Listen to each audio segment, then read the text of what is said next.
She told the billionaire CEO he was the father. He laughed at her. 10 years later, he saw them again and begged for a second chance. He saw her before he believed it, his eyes looking back from a girl building a bridge, and in that second, he knew the laugh from 14 years ago was the most expensive sound of his life. Huge thanks for helping Mr. Steele Rich Stories get past 900 subscribers. If you're new, join the family. Tap subscribe and hit the bell so you never miss stories with real-life lessons. The robotics competition gym buzzed with controlled chaos. Teams hunched over their creations, tools clicking against metal, coaches barking last-minute adjustments. The scoreboard beeped. 15 minutes until the bridge building finals.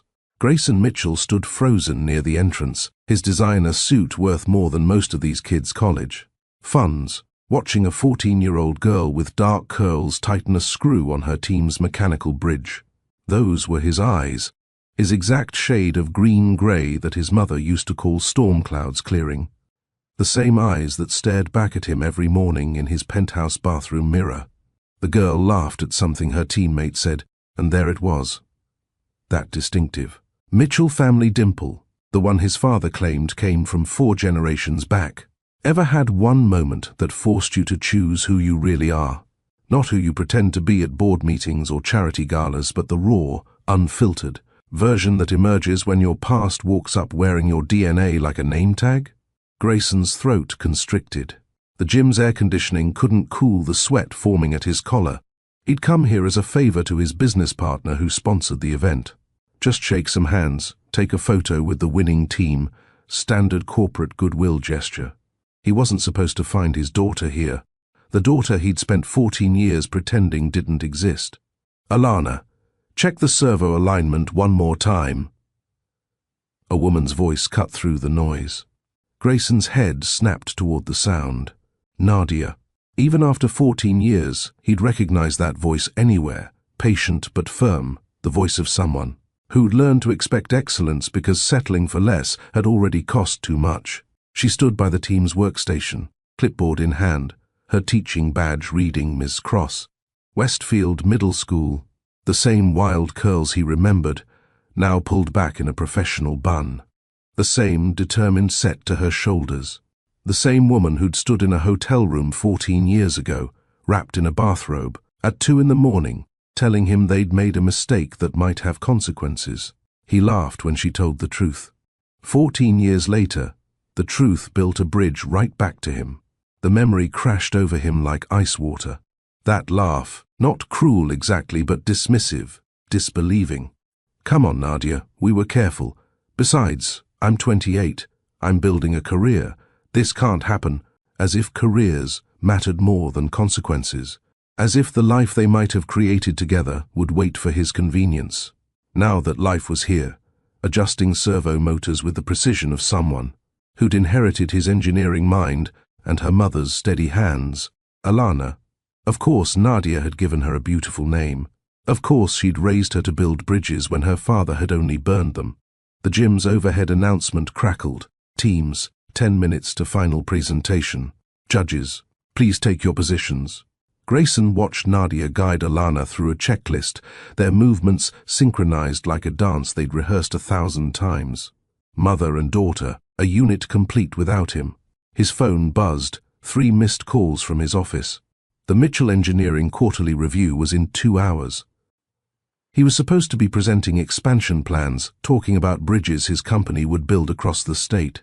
The irony tasted bitter. If you were Nadia here, would you talk or walk? Why? He moved before logic could stop him. Crossed the gym floor like a man approaching his own execution, each step heavier than the last. Parents and students flowed around him, oblivious to the collision about to happen. 20 feet, 10 feet. 5. Nadia looked up from her clipboard. Their eyes met. Time fractured. Her face cycled through recognition, shock, and then something harder. The expression of someone who'd already fought this battle alone, and won. She glanced at Alana, still focused on the bridge, then back at Grayson. One slight shake of her head. A warning.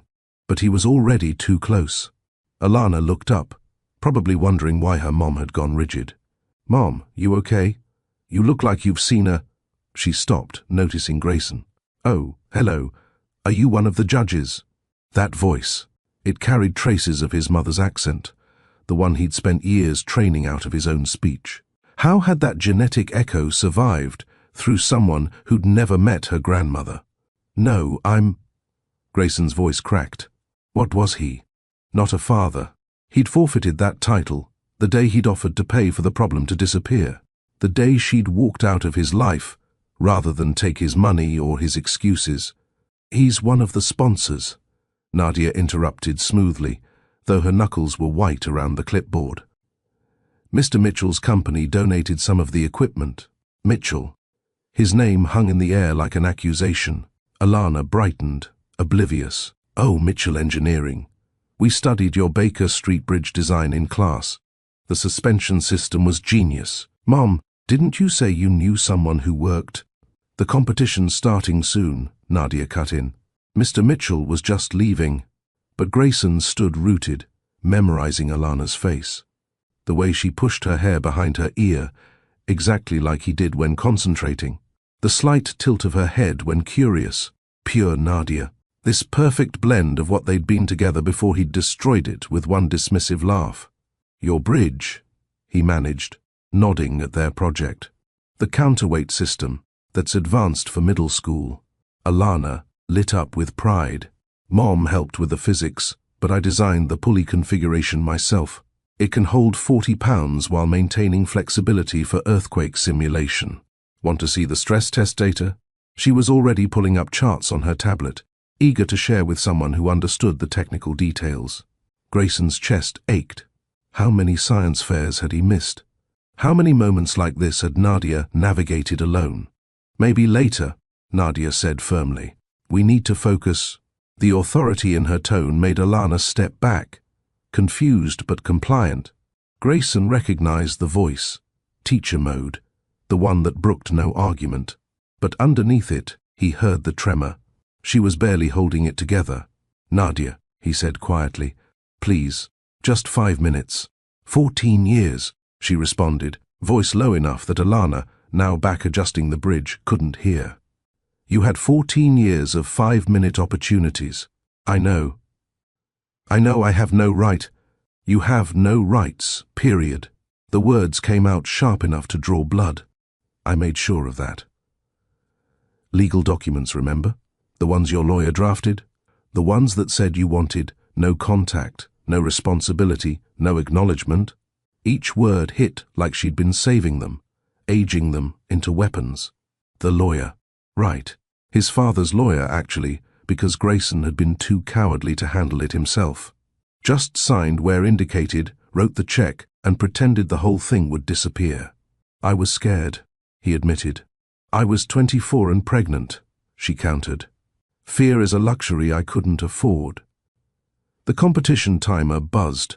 5 minutes until the presentation. Around them, teams made final adjustments. The judges took their seats at the evaluation table.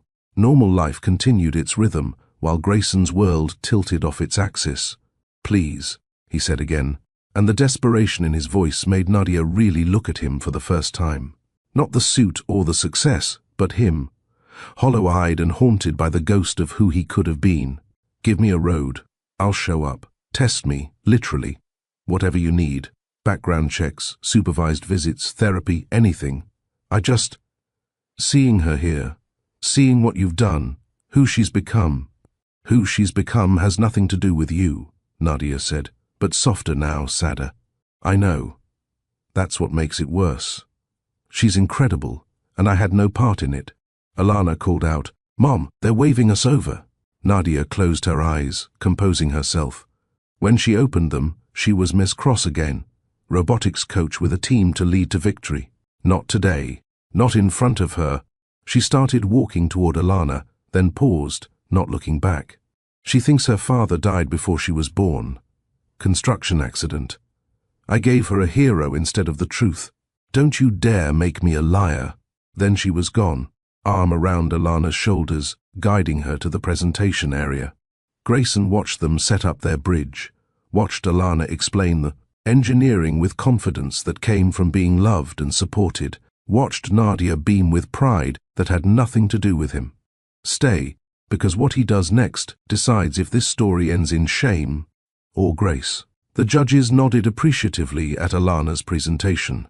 She handled their questions with poise beyond her years, crediting her mom for teaching her to think systematically, to solve problems step by step. My mom says every bridge starts with understanding what gap you're trying to cross, she explained, and the words pierced Grayson deeper than any accusation could have. He stood there until they announced the winners. First place, Westfield Middle School. Alana jumped into Nadia's arms, and for a moment, their joy was complete and self-contained. Then Alana looked around the crowd, her eyes sliding past Grayson without recognition, searching for someone who wasn't there, maybe looking for the father she'd never known, the hero from the construction accident who would have been proud. As they walked to receive their trophy, Nadia's phone buzzed. She glanced at it, while Alana posed for photos. Grayson's message, "I'll wait. However long it takes. She deserves the truth when you think she's ready, and you deserve the apology I should have given 14 years ago." Nadia deleted the message without responding, but she did look back once, just once, and in that glance was something. That wasn't quite forgiveness, but wasn't entirely rejection either. It was the look of someone considering whether some bridges, once burned, could ever bear weight again. Alana held the trophy high, laughing with her teammates. The same laugh that had cost her father everything, though she didn't know it yet. Not today. Not in front of her, Nadia had said, and walked Alana to awards. The gym doors closed behind them with finality. Grayson stood alone in the space where everything had changed, where the daughter he didn't know existed had just shown him exactly what he'd missed. 14 years of first words and first steps and first everything. 14 years of Nadia doing alone what should have been shared. He pulled out his phone, stared at the deleted message, and wondered if apologies meant anything when they came a decade and a half too late. If showing up now could possibly make up for all the times he didn't. If a man who'd laughed at the possibility of fatherhood deserved a second chance at the reality. Outside, the November sky threatened rain. Inside, the gym emptied of everyone except janitors and lost possibilities. Grayson walked to where Alana had stood, presenting her bridge, touched the table where her hands had been, and made a decision that should have been made 14 years ago. He would show up. He would prove himself. He would build a bridge back to the life he'd abandoned, one day at a time, one choice at a time, until either Nadia believed him or he'd exhausted every possible chance. Because that girl with his eyes deserved a father who chose her. And Nadia deserved a man who understood that the only thing worth building was connection. The hard cut would come later, to 14 years earlier, to the moment where everything fell apart. But first, this moment, this decision, this quiet promise made in an empty gym to a daughter who didn't know he existed and a woman who wished he didn't. 14 years earlier. The beginning of the end that led to this beginning. Chicago O'Hare Airport, Gate B18, 11:40 to 3 p.m. The departure board flashed another delay, weather in Atlanta pushing everything back 3 hours minimum. Nadia Cross sat cross-legged on the carpet near a power outlet, laptop balanced, on her knees, trying to finish a lesson plan for her student teaching placement. 24 years old, one semester from her education degree, running on coffee and determination. "Excuse me, is this outlet working?" "Mine seems dead." She looked up. Business suit, but loosened tie. Carry-on bag that cost more than her monthly rent. Eyes the color of morning fog. He was pointing at the outlet next to hers, phone charger in hand. "Yeah, this one's good. I think the whole row over there is fried. I watched 3 people try and give up." He sat down, not in a chair, but right on the floor beside her. The gesture surprised her. Men in expensive suits that expensive usually didn't sit on airport carpet. "Grayson," he said, extending his hand. "Nadia. What's keeping you up at midnight in airport purgatory?" He nodded at her screen. Lesson plan. 5th grade science unit on simple machines. You? Presentation that was due yesterday. Engineering proposal for a pedestrian bridge in Lincoln Park. She laughed. I'm teaching 10-year-olds about levers and pulleys. You're actually building bridges. Same principles, different scale. Although 10-year-olds probably ask tougher questions. The conversation flowed easily. He asked about her teaching philosophy. She asked about structural integrity. Neither mentioned last names, relationships, or real life beyond this. Fluorescent-lit bubble. When the gate agent announced another hour delay, Grayson suggested they find food. Everything's closed, Nadia pointed out. There's always one place open in Terminal B. 24-hour diner. Terrible coffee, decent pie. She should have said no. Should have stayed at the gate. Finished her lesson plan. Maintained appropriate stranger distance. Instead, she closed her laptop. The walk through the empty terminal felt like stepping into a different world. Their footsteps echoed off the polished floors. Closed shops stood dark behind security gates. They talked about everything and nothing. Favorite buildings in Chicago, worst. Flight experiences, whether deep dish pizza was actually pizza or casserole. Casserole, Grayson insisted. I'm originally from the East Coast. That's not pizza, it's a cheese-filled life choice. Blasphemy. You live in Chicago now. 5 years. Came for grad school at Northwestern, stayed for the job. You? Born and raised. South Side. My mom still lives in the same house where I learned to ride a bike. The diner glowed like a beacon at the end of Terminal B, the runway cafe, all chrome and cracked vinyl booths. A single waitress worked the night shift, pouring coffee before they even asked. They sat across from each other, and Nadia noticed how he immediately moved the sugar packets into a perfect line. Engineer's precision even at 2 a.m. What made you want to teach? He asked. Had this science teacher in 7th grade, Mrs. Rodriguez. She made us build catapults out of popsicle sticks. Mine shot a marshmallow clear across the cafeteria. Hit the principal. She grinned at the memory. Instead of getting in trouble, she had me explain the physics to him. First time I realized science wasn't just textbooks. It was understanding how everything works. So you're creating more marshmallow rebels? Hopefully. What about you? Always wanted to build bridges. His face changed slightly, guard dropping. My dad is a developer. Mitchell Development. Big projects, big money, big expectations. I was supposed to take over the company, build shopping centers and office parks. But I wanted to create things that connect people, not separate them. Bridges, not walls. The honesty in his voice made her lean forward. That must have been a tough conversation. Still having it, actually. Every Sunday dinner, they talked until their pie plates were empty and refilled their coffee 3 times. About hopes that felt too big to speak aloud, about the walls people build, and when it's safe to lower them, about how teaching and engineering were both acts of faith, believing you could shape something better. I should tell you, Nadia said suddenly, surprising herself. I don't usually do this. Talk to strangers in airports. Neither do I. I mean it. I'm usually the person with headphones in, creating a force field of leave-me-alone energy. So, what's different tonight? She considered lying, making a joke. Instead, you sat on the floor. Guys like you don't usually sit on floors. Guys like me? The suit, the bag, the whole... She gestured vaguely at him. Ah. The costume. He smiled, but it had edges. Would you believe I hate it? The suit, the expectations, the whole performance. But it's necessary, you know. People see what they expect, and that makes things easier.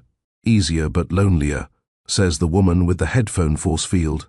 They smiled at each other, recognizing something familiar in the other's defenses. The waitress refilled their coffee one more time. Flight boards just updated. Looks like gates are opening at 4. You two might actually get out of here. Time suddenly felt finite. They walked back slowly, taking a longer route through Terminal C at a closed bookstore. They played a game, picking books for each other through the security glass. That one, Grayson pointed. 3rd shelf. Teaching as a subversive activity. For you, the art of possibility. Next to the architecture section, They exchanged phone numbers at gate B18, both knowing it was dangerous. He was flying to Atlanta for a conference. She was heading to Boston for a teaching workshop. Different directions, different worlds. No last names, Nadia said. Let's keep this simple. Simple, he agreed, though they both knew it was already complicated. Do you believe timing or choice matters more in relationships? The first week, they texted constantly. Little observations, photos of interesting buildings from him and chaotic classrooms from her. He called late one night, voice tired from presenting all day. She answered, painting in her hair from helping students build solar system models. Tell me about Jupiter, he said. It's big, has storms, terrible place for a first date. His laugh made something shift in her chest. But real life has a way of eroding airport magic. His schedule is filled with site visits and client dinners. Her student teaching intensified, 14-hour days of lesson plans and assessments. Missed calls accumulated like small betrayals. Texts grew shorter, gaps longer. Week 3, Nadia had a conference in Atlanta. She almost didn't tell him. Almost let the connection fade naturally, the way airport meetings were supposed to. But she texted at the last minute, in Atlanta for 3 days. Probably too busy to meet up, but thought you should know. His response came immediately, tonight. Dinner. I know a place. The restaurant was small, tucked away from the tourist areas. They sat across from each other, and the airport magic held. They talked for hours, stretching dinner into dessert into coffee, neither wanting the evening to end. I should get back to my hotel, Nadia finally said, though she didn't move. I'll walk you. The hotel was downtown, modern and anonymous. They stood in the lobby, neither ready to say goodbye, both aware that this was a threshold. Airport conversations were safe. Hotel rooms were something else entirely. Do you want to come up? She asked. Just to talk. I have a bottle of wine from the welcome basket that I'll never drink alone. They both knew it wasn't just about wine. His hotel room was identical to hers, corporate neutrality designed for temporary stays. They sat on the small couch, wine glasses in hand, talking like they had at the airport, about dreams and fears and all the things you tell strangers because strangers can't hurt you. Except they weren't strangers anymore. The kiss happened naturally and was inevitable. One moment they were talking about childhood memories, the next they were tangled. Together, wine forgotten, all the careful distance collapsing into closeness. Are you sure? He asked. No. Are you? Not even a little bit. They laughed, and it felt like permission. Later, in the dark, Nadia's head on his chest, listening to his heartbeat. Slowly she felt both completely right and completely terrified. This wasn't supposed to happen. Airport meetings were supposed to stay at airports, safe, contained, uncomplicated. What are we doing? She whispered. I don't know, but I don't want to stop. I fly out tomorrow afternoon. I know. They fell asleep wrapped around each other, pretending tomorrow wouldn't come. Morning arrived anyway.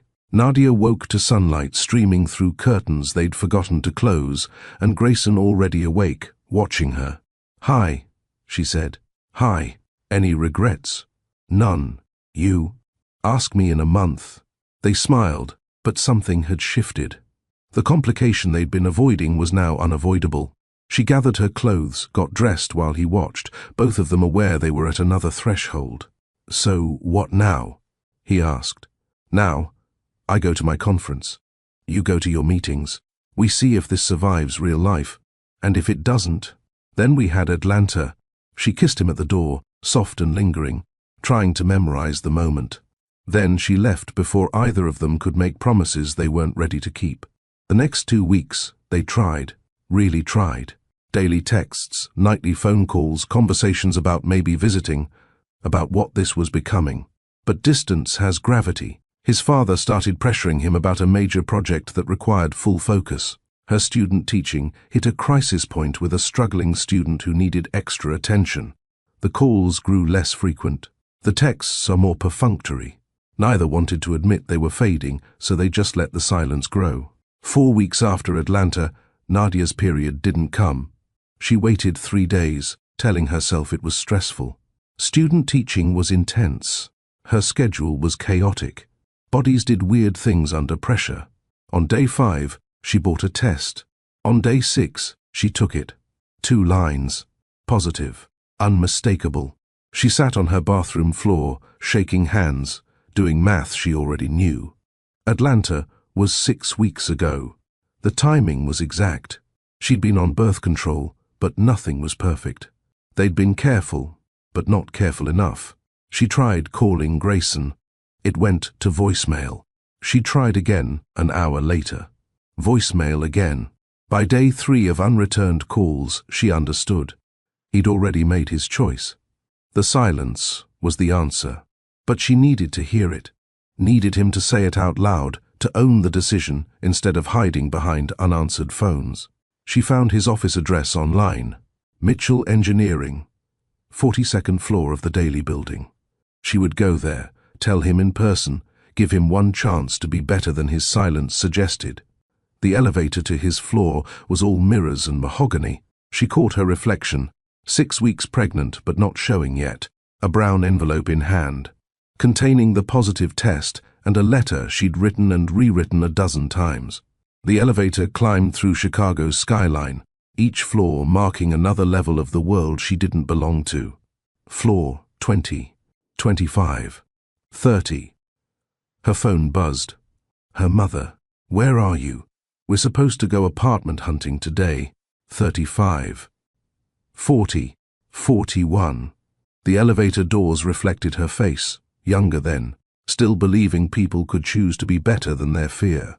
Still thinking airport conversations and Atlanta nights could translate to real life. The numbers clicked to 42. The doors opened to reveal a reception area that cost more than her entire education. A woman with perfect hair and professional distance looked up. May I help you? I'm here to see Grayson Mitchell. Do you have an appointment? No, but if you could just tell him Nadia is here. From the airport, he'll know. The woman's expression didn't change. One moment, she disappeared through glass doors. Nadia waited, envelope trembling in her grip. Through the windows, Chicago stretched below, beautiful and indifferent. The woman returned. Mr. Mitchell will see you. Follow me. The walk through the office felt endless. Engineers at drafting tables, conference rooms with floor-to-ceiling windows, everyone building futures while hers crumbled. The woman stopped at a corner office, knocked once, and opened the door. Miss Cross for you, Mr. Mitchell. Grayson stood behind his desk, and Nadia saw immediately that he knew. Somehow he knew. His face carried the expression of someone preparing for bad news, already building walls against it. Nadia, he said, this is unexpected. The understatement would have been funny if it wasn't so devastating. She stepped inside. The door closed behind her with corporate softness, designed never to slam, never to make scenes. This was where everything would change, where the airport and Atlanta either became something real or became just another story about timing and bad choices. She held the envelope tighter and prepared to find out which. The 42nd floor of the Daily Building commanded Chicago's skyline like a throne. Mitchell Engineering occupied the entire level, all glass walls and exposed, steel beams, architectural transparency hiding nothing except what mattered. Grayson Mitchell stood at his drafting table, the riverside pedestrian, bridge plans spread before him like a map to somewhere he'd never reach. Nadia entered differently than he remembered. The airport confidence was replaced by something careful, measured. She wore a loose blazer that seemed too warm for the spring weather, carried a brown envelope that she held like it might break. Her face was the same but different, softer somehow, though her eyes carried new weight. Nadia. He came around the desk, unsure whether to hug her, shake hands, or maintain distance. They settled on distance. This is unexpected. I know. I'm sorry to just show up. She glanced around the office, the awards on the walls, the skyline view, the evidence of success that felt hollow now. I tried calling. I know. I've been slammed with the Singapore project. 18-hour days. I meant to call back, you just didn't. The words hung between them, honest and cutting. He'd had a dozen opportunities to return her calls. He'd chosen not to. They both knew it. "Why are you here, Nadia?" She took a breath that seemed to cost her everything. "Because I need to tell you something, and I need to tell you in person. Because you deserve to know, even if it doesn't change anything." The office suddenly felt too large, too corporate. The awards on his wall. Excellence in structural design, emerging architect of the year, seemed to mock the personal conversation trying to happen in this professional space. Outside, Chicago stretched 42 floors below, but the height made him feel trapped. "Okay," he said carefully. "I'm listening." She set the brown envelope on his drafting table, careful not to disturb the bridge plans. "I'm pregnant." The word landed between them like dropped glass. Silence stretched, heavy and sharp. Grayson's mind went blank, then raced, then went blank again. She stood there, waiting, the envelope trembling slightly between them. "I'm sorry." "What?" "Pregnant. 6 weeks." She didn't open her blazer, and didn't need to. The truth stood between them regardless of visible evidence. "That's why I'm here." His first instinct was denial, mathematics, and escape routes. 6 weeks. That would be Atlanta. Yes, but we were careful. We used. Nothing is perfect. Bodies don't follow engineering principles. Sometimes care isn't careful enough. He stepped back, bumped into his drafting table. The bridge plans rustled. His phone buzzed on the desk. His father, probably calling about Sunday dinner, about the expectations that felt like weights. The real world is pressing in from all sides. "Nadia, this is a lot." "I know. And you're sure? You've taken a test. 3 tests. Then a doctor's appointment yesterday. It's not a maybe, Grayson. It's a certainty." The confirmation made it real in a way her words hadn't. This wasn't a scare or a false alarm. This was a life, growing, becoming, demanding decisions he wasn't ready to make. "What do you want to do?" he asked, and heard how it sounded. Detached, clinical, like she was presenting a problem that required a solution. "I'm keeping it." "You've already decided?" "I decided the moment I saw the positive test. I know my answer. I'm here to find out yours." He laughed, not because it was funny, but because the sound escaped before he could stop it, brittle and nervous. The sound of someone protecting themselves from a weight they weren't prepared to carry. "You can't be serious." The words came out before he could stop them, an echo of every dismissal his father had ever voiced about unexpected complications. The laugh continued, nervous energy seeking escape, filling the space between them with the worst possible sound. "You show up here, at my office, pregnant, wanting, what exactly? Support? Partnership? After 6 weeks of silence from both of us?" Each word built the wall higher. He saw it happening, saw her face close off, saw her shoulders square like she was absorbing blows. But he couldn't stop. The carefully constructed life he'd built, the career, the reputation, the measured distance from messy emotions, it all felt threatened by her presence. "This is our baby," she said quietly, and the words hit differently than he expected. "Our baby," he repeated, testing the phrase. "I'm 28, Nadia. I'm building a company. I have projects in 3 states. I'm not ready for this. Do you think I'm ready? I'm 24 and still in school. I'm living with roommates and working 2 jobs to pay tuition. But ready doesn't matter anymore. This is happening.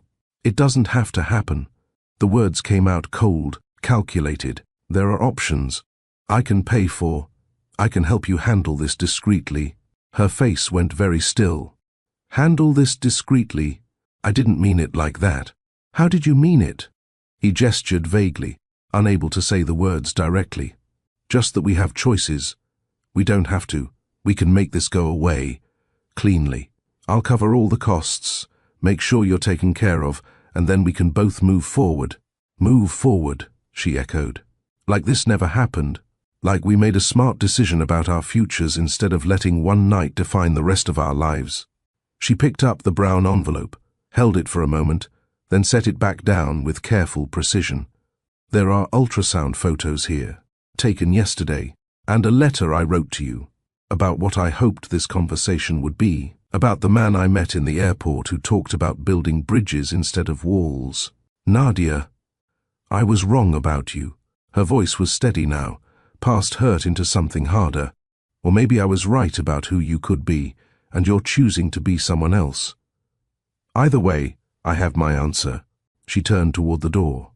He should have stopped her, should have apologized, should have been the man from the airport who sat on the floors and talked about the connection. Instead, he gestured to the door, a small movement but unmistakable. Career preservation, speaking louder than conscience, his father's voice in. His head about complications and clean boundaries and professional distance. I think that's best, he said.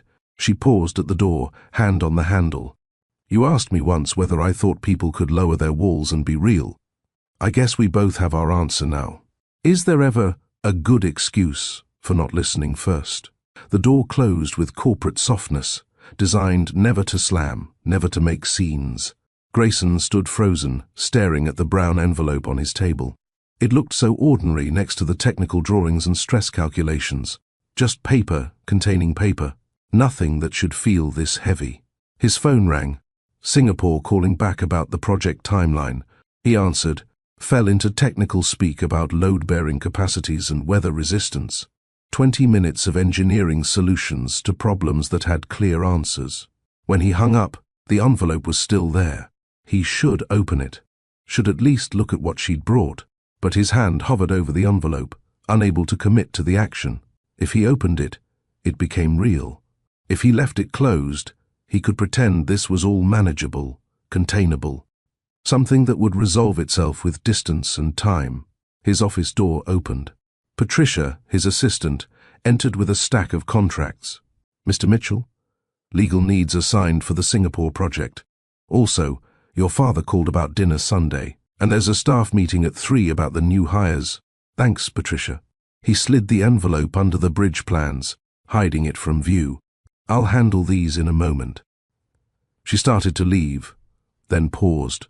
Sir, is everything all right? You seem distracted. Fine. Just a lot on my mind. Of course. Let me know if you need anything. After she left, he pulled the envelope back out, stared at it for a long moment, then made a decision he would regret for 14 years. He called Patricia back in.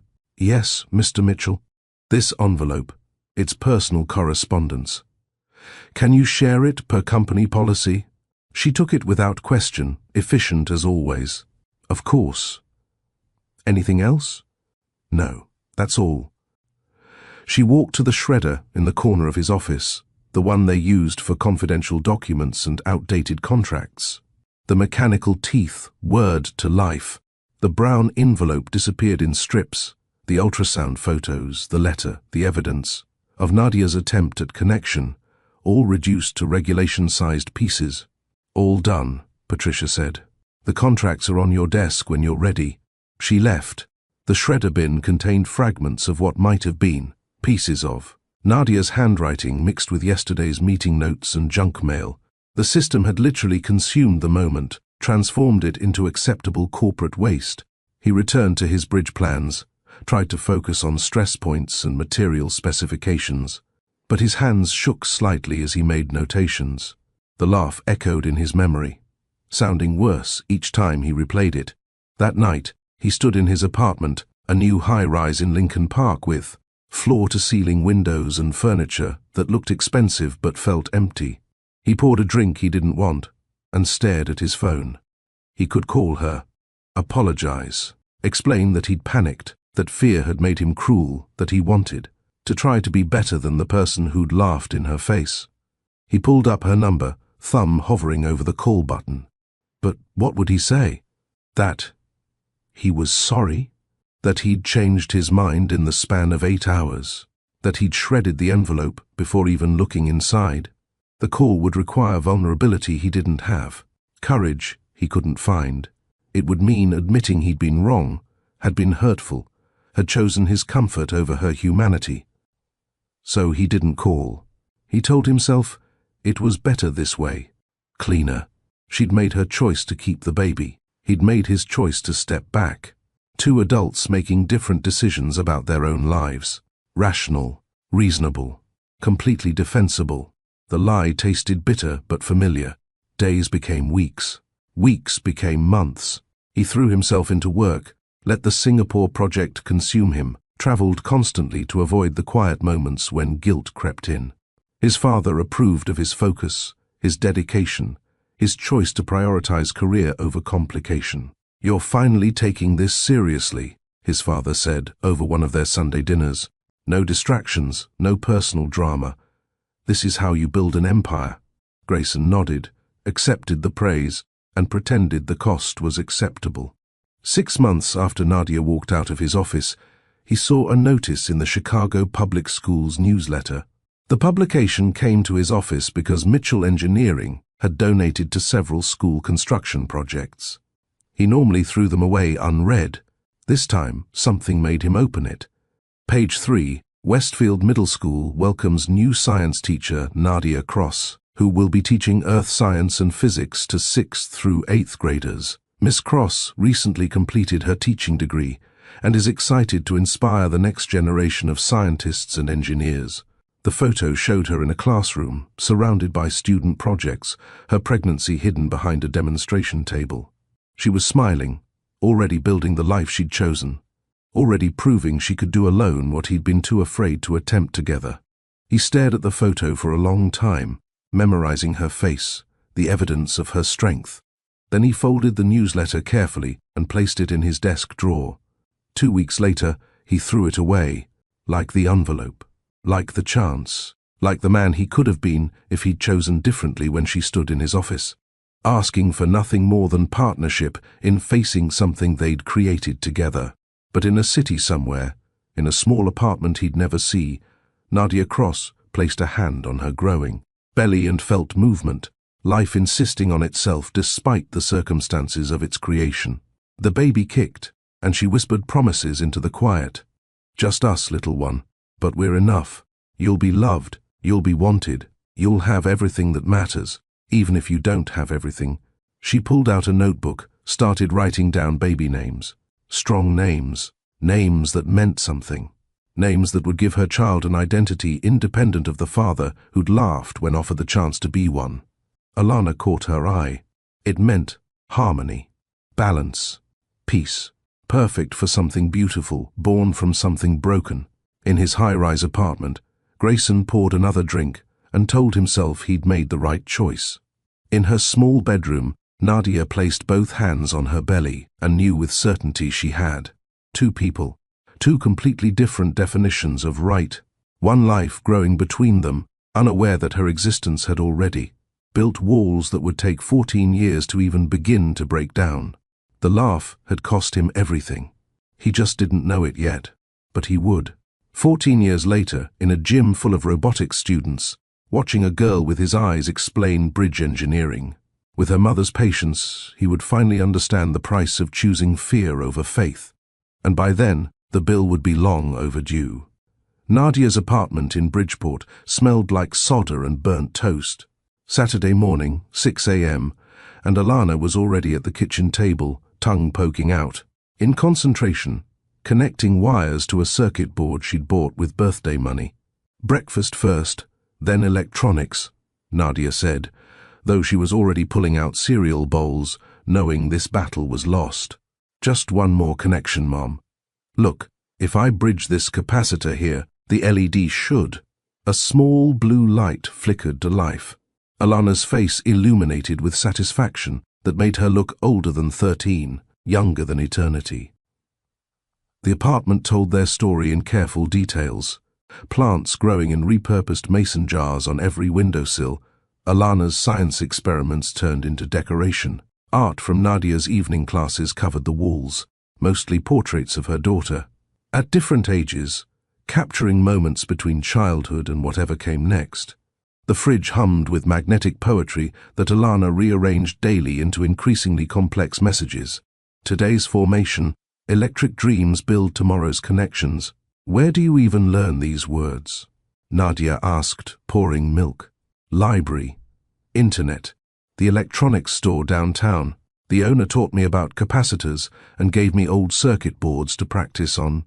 Nadia watched her daughter work, seeing Grayson's concentration in her focus, his precision in her small hands. But also something entirely Alana's, a joy in creation that came from being loved without conditions, from never doubting her place in the world. "Mom, tell me about my dad again." The request came monthly now, always casual, always while Alana was building something. Nadia had the story memorized, polished smooth by repetition until it almost felt true. He was brilliant with design, could see how things fit together before building them, like you with your circuits. And he died in the construction accident. Yes, very sudden. Before you were born. Do you think he would have taught me to build things?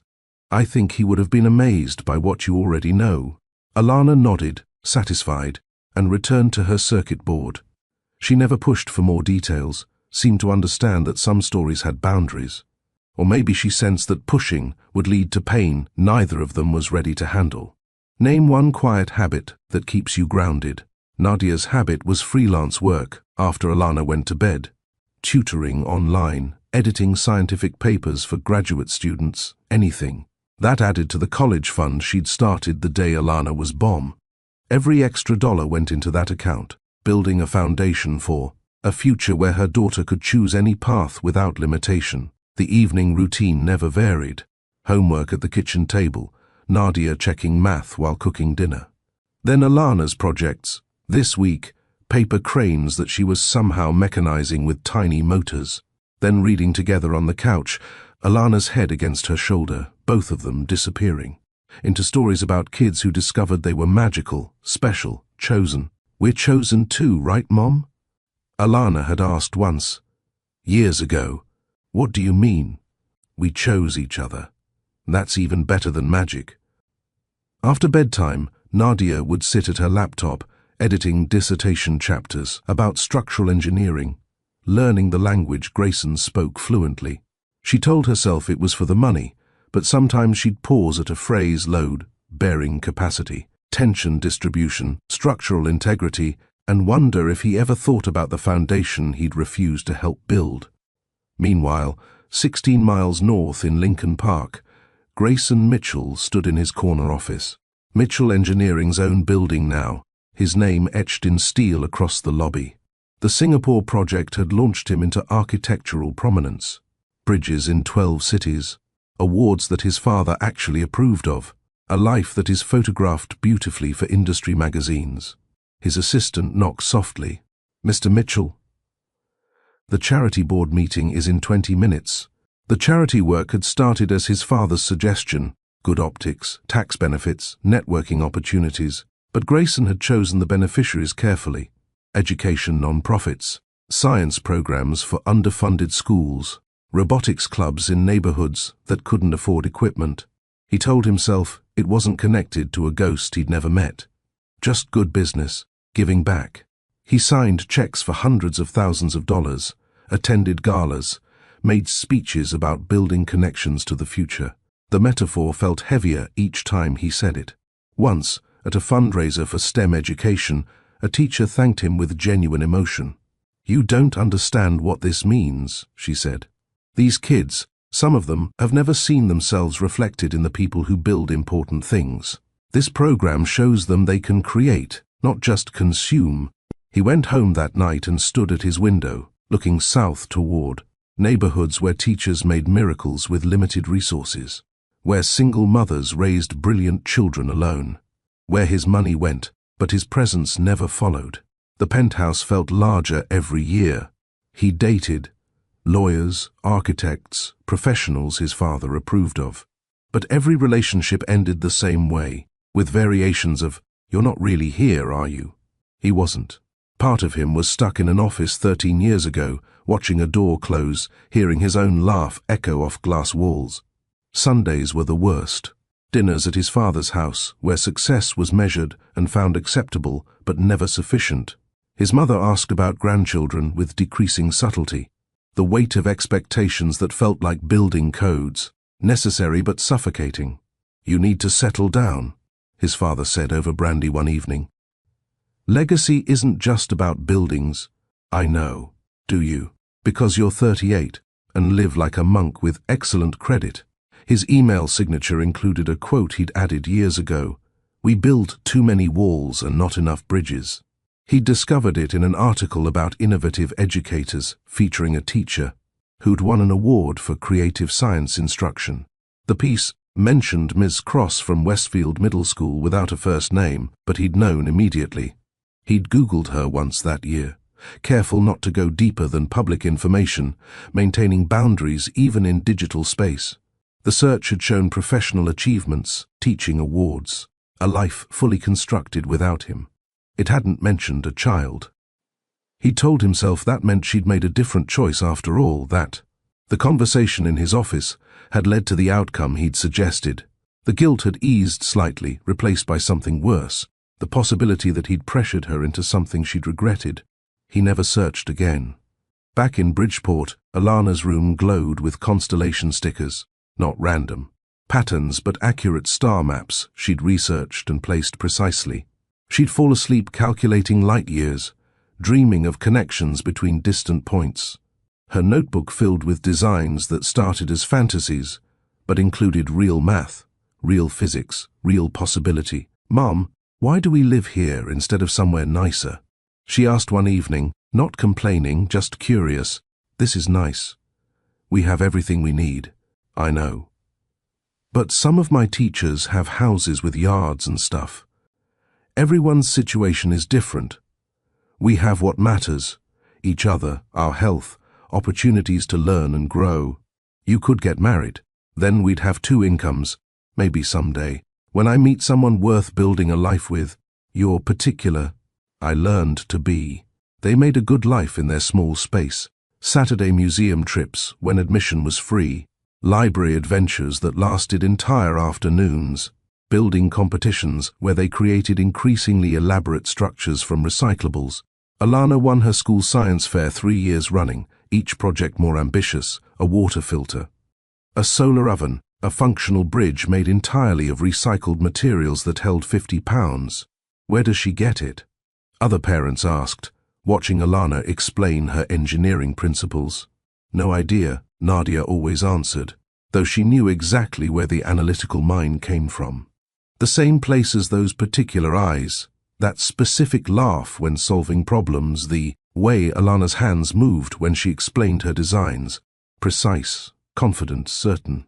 Grayson, unknowing, developed parallel habits. Late nights at his drafting table, designing structures he'd never propose.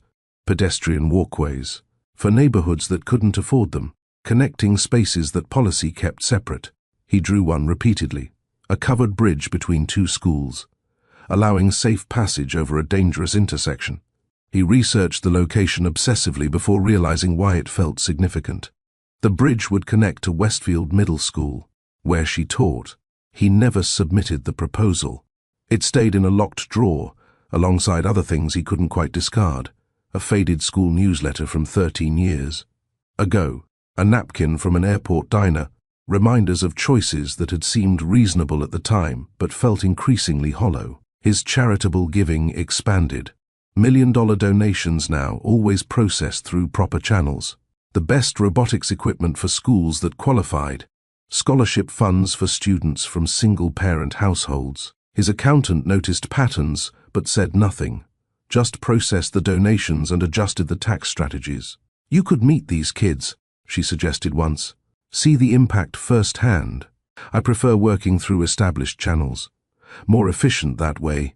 She'd given him a look that said she understood more than he wanted her to, but she didn't push. Winter came early the year Alana turned 13. She built a warming shelter for neighborhood cats from insulated boxes and solar-powered heating pads, engineering compassion into functionality. She spent hours adjusting the design, making sure the animals would be safe, warm, able to leave when they chose. "Why do you care so much?" Nadia asked, watching her daughter work. "Because they didn't choose to be alone. Someone should make sure they're okay anyway." The innocence of it. The assumption that loneliness was always involuntary. That care was the obvious response to need. made Nadia hold her daughter tighter that night. In his penthouse, Grayson received notice of another award, Excellence in Structural Innovation. His 15th major honor. He'd give another speech about connection, about building pathways to better futures. The words felt rehearsed now, hollow, like echoes of the man he'd thought. He'd become that night in an airport diner when everything felt possible. He donated the award money to STEM education, specifically earmarked for programs supporting single mothers pursuing teaching degrees. His assistant processed the paperwork without comment. 2 lives, 2 roads, parallel but never touching. Alana grew curious and brilliant and kind, surrounded by love that never questioned her worth. Grayson grew successful and isolated and haunted by the laugh he couldn't unhear. Nadia built bridges between them without either knowing. Her strength becoming Alana's foundation, her choice to create, rather, than destroy becoming a gift she'd never known she'd given, proof that one person's failure could become another person's fuel. From Alana's workbench, sparks flew as she soldered another connection. Building. Something from nothing, creating light where none existed before. In his office, Grayson approved another grant, funding futures he'd never witnessed personally. In her classroom, Nadia taught another generation that understanding. How things connect was the first step to building something better. 3 people, connected by biology and history, separated by choices and consequences, all building toward a collision none of them could predict. The robotics competition was 6 months away, the gym with the scoreboard and the mechanical bridges. The moment when parallel lines would finally intersect, when a 14-year-old girl with storm cloud eyes would build the bridge her father never could. When everything built in separation would have to face connection. The gymnasium still hummed with post-competition energy. Teams packed up their projects while parents took photos and coaches filled out paperwork. Grayson stood near the bleachers, watching Nadia guide Alana through congratulations from other teams. First place. His daughter, if she was his daughter, had won first place building bridges, while he'd spent 14 years building walls.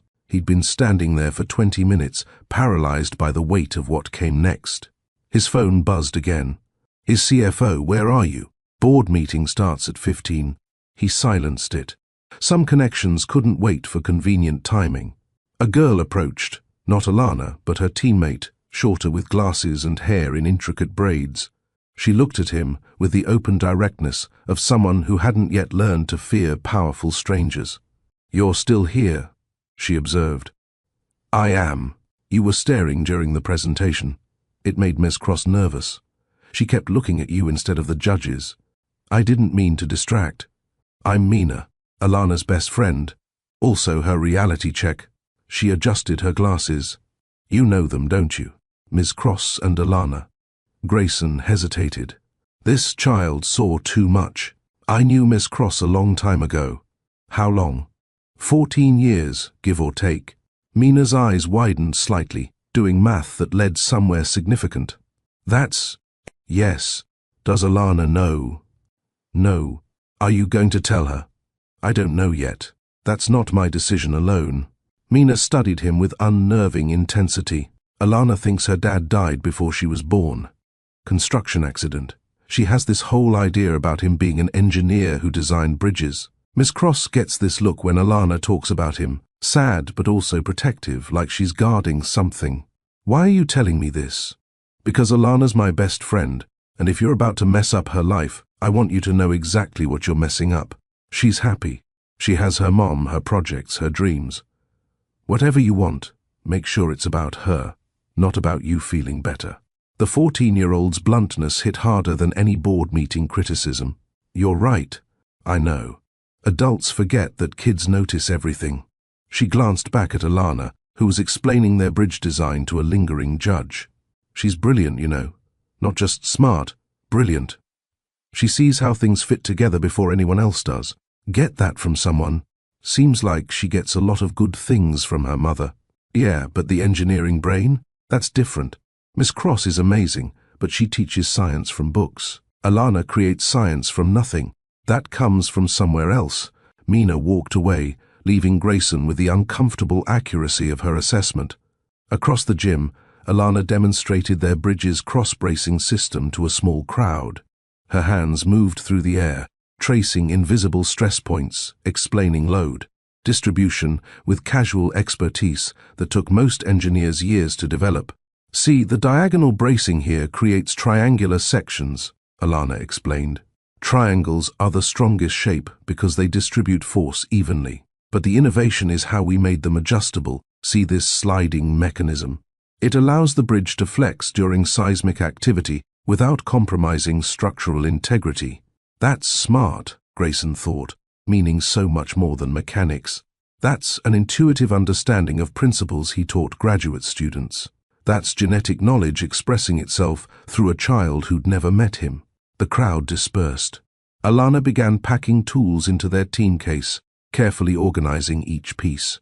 Grayson recognized the habit. His own toolbox followed the same obsessive order. Everything in its place, chaos made manageable through control. Nadia approached him, leaving Alana with Mina. Her face had settled into professional courtesy, masking personal devastation. "You're still here. I couldn't leave. Not after. Nadia, she's incredible." "Yes, she is. We've established that." Her voice carried the flatness of someone conserving emotional energy. "What do you want, Grayson?" "To talk. Really talk, not like in your office 14 years ago when you laughed." The words landed precisely where intended. "I will regret that laugh for the rest of my life. Regret is cheap. It costs you nothing and changes nothing." "You're right. That's why I'm asking for a chance to do more than regret." She crossed her arms, a defensive posture that said everything. "Do more. You had 14 years to do more. You're only here because you saw her by accident. I know how it looks. But seeing her, seeing you with her, I can't walk away again. I won't." "You don't get to decide that. This isn't your life to disrupt." Around them, the gym slowly emptied. Coaches carried equipment to vans. Parents shepherded excited kids toward exits. Normal life proceeded while theirs fractured. "Is she mine?" The question came out quieter than intended. Nadia's jaw tightened. "Biologically, I've always known she was. The timing was exact. There was no one else, despite what I might have let you believe in your office that day." The confession hit him like physics. Mass times velocity equals impact. "You let me think. I let you think whatever made it easier for you to dismiss us. You wanted an out. I gave you one. Then I built a life where your biology didn't matter because your presence was never an option. But why tell me now? Why admit it? Because she's standing 20 feet away, and she has your eyes, your hands, your brain. Because pretending you're not her father when you're staring at living proof is exhausting. And because," her voice cracked slightly, "because maybe she deserves to know the truth someday, and that truth should start with honesty between us. Would you agree to a test immediately, or wait?" "Why?" "A paternity test," Grayson said. "Let me take one. Make it official. And then, if you're willing, let me try to be more than biology. A test proves what I already know. It doesn't prove you'll stay, no. But it's a start. And then I'll prove I'll stay however you need me to. If you're lying, if this is guilt or ego or some crisis. It's none of those things. It's..." He looked at Alana, carefully placing tools in perfect order. "It's seeing myself in someone I didn't know existed. And seeing you, seeing the parent I should have been brave enough to try to be." Alana called out, "Mum, Mina's parents are taking us for pizza. Can I go?" Nadia held Grayson's gaze. "1 second, honey." Then, quieter, "A test proves biology. It doesn't prove character. No, but it's a start. And then I'll prove my character however you need me to. If the test confirms what I know, we move at my pace. Therapy first for both of us. Then we figure out if and when to tell her. Then, maybe, if you prove consistent over months, not weeks, we discuss what role you might have in her life. Yes, whatever you need. I need you to understand that I will protect her from you if necessary. Even if you're biologically her father, you're not her dad. That title requires more than DNA." "I know." She pulled out her phone, typed rapidly. I'm texting you the name of a clinic. Make an appointment this week. I'll bring a sample from her. She did a DNA project in school last year. I kept the swab.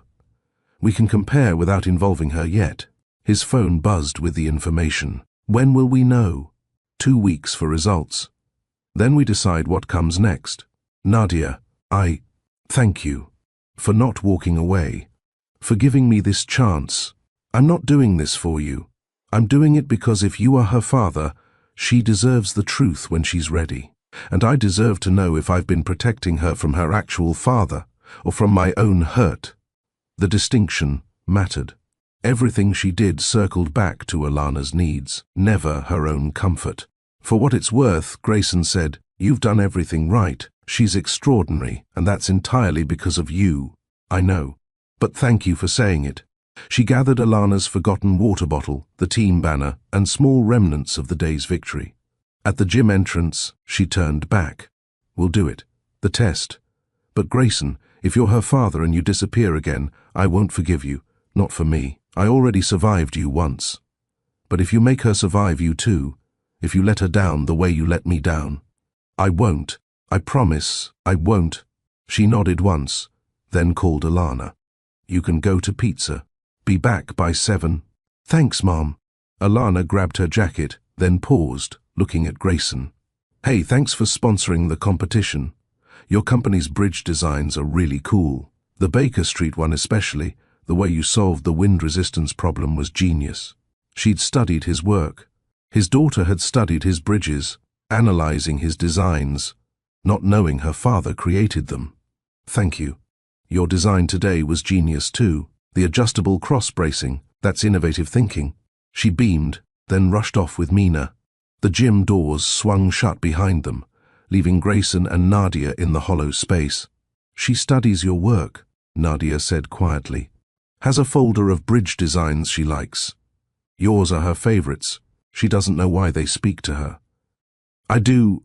Nadia, the test happens on my terms. You don't contact her, don't show up at her school, don't exist in her world until we know for certain and decide together how to proceed.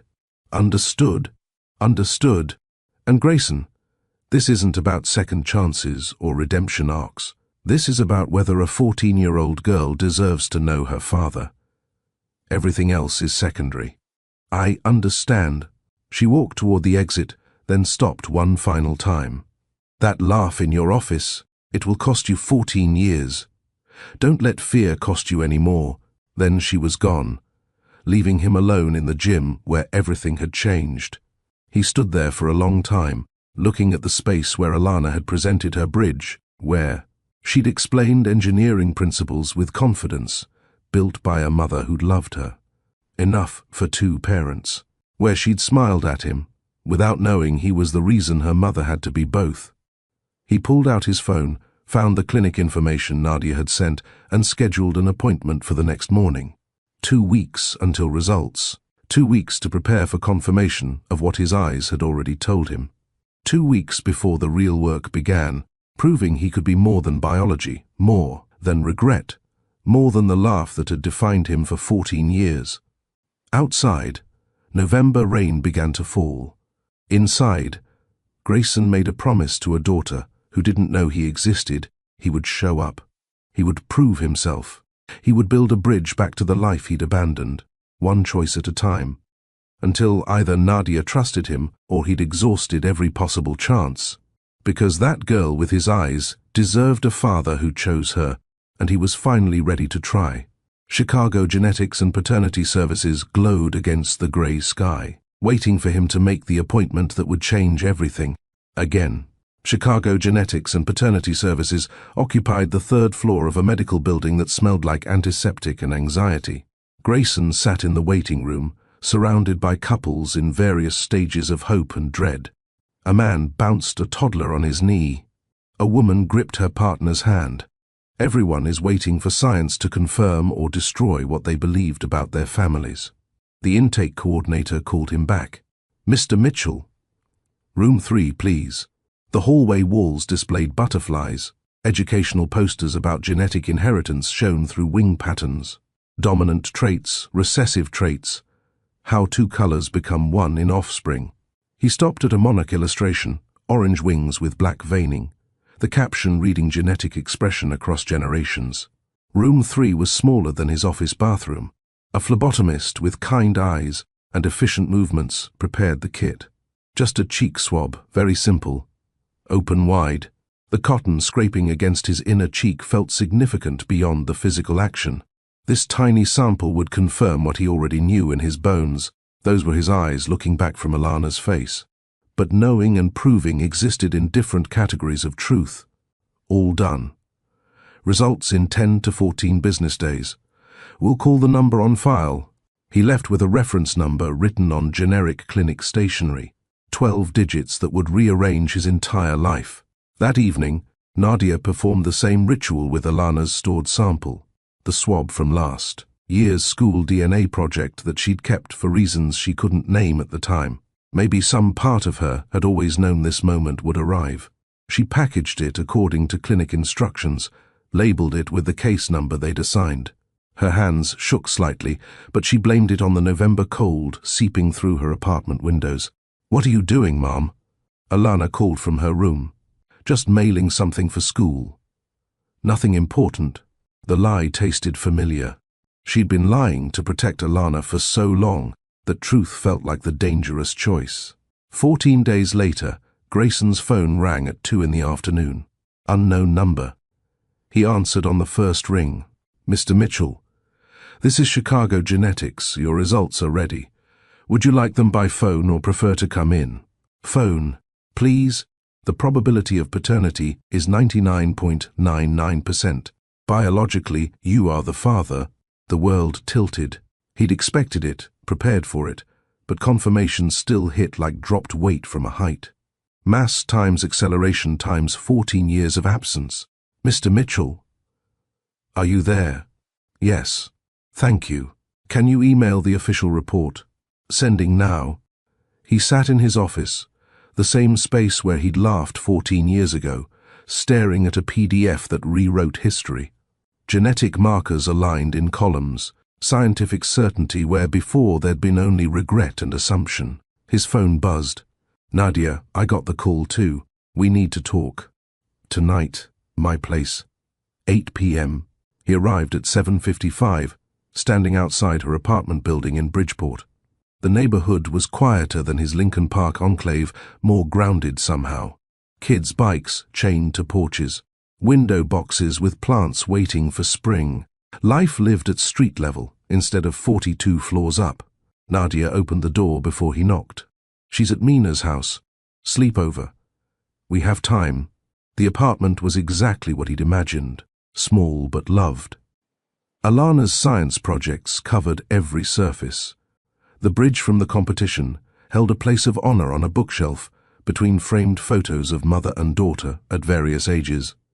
No father in any of them. The absence was deliberate, protective. "Coffee?" Nadia offered. "Please." They sat at her kitchen table, the official report between them like a contract neither had signed. 99.99%, she said. "Yes, so now we know." Officially, now we know. Tears tracked down her face suddenly, surprising them both. "I thought I was ready for this. But seeing it in writing, knowing she's been yours this whole time, and I kept that from both of you. You protected her. From me. From my failure. But what if I was wrong? What if the protection hurt her more than the truth would have?" Grayson reached across the table, stopped just short of touching her hand. "You made the best choice you could with what I showed you." I laughed. "I offered to pay to make the problem disappear. I had your letter shredded without reading it. Every choice you made after that was a reasonable response to my failure." She wiped her eyes. "Where do we go from here?" "Wherever you're willing to lead. You said therapy, boundaries, consistency. I'm ready. Dr. Michelle Park, family therapist in Hyde Park." I already called her. "She has availability Tuesday evenings. I'll be there. And before we tell Alana anything, you have to prove you can show up. Not just once, not just when convenient. Consistently. For months. How do I do that without her knowing?" Nadia pulled out a notebook, the same kind she used for lesson planning. She'd already made a list. Grayson's conditions: 1. Weekly therapy, Tuesdays, 6 p.m., non-negotiable 2. Background check, full disclosure 3. No gifts, no grand gestures, no shortcuts. 4. Learn about her. Through me, through observation, through patience 5. Prove stability for 6 months minimum before disclosure 6. If you miss one commitment, we're done. 6 months? He'd expected weeks, maybe 2 months. You missed 14 years. 6 months is generous. He read the list again. Every condition was fair, every boundary earned. I agree. All of it. Then we start Tuesday. Dr. Michelle Park's office felt designed to disarm. Soft lighting, comfortable chairs, tissues placed strategically, but not obviously. She was younger than Grayson expected, maybe 40, with directness that reminded him of Mina. So, she began their first session. Nadia tells me you've discovered you're the biological father of her 14-year-old daughter who believes you're dead. That's quite a starting point. Yes. And Nadia, you've been a single mother for 14 years, building a life that specifically excluded Grayson. Now you're reconsidering, not reconsidering, just testing whether he can be more than biology. Grayson, why now? Why pursue this after 14 years of absence? The question every part of him had been asking. I saw her at a robotics competition, and I saw what I'd missed, what Nadia built without me, what Alana became despite me, and I couldn't walk away again. Could you have walked away before seeing her? The therapy cut deep immediately. Probably. Yes. I think so.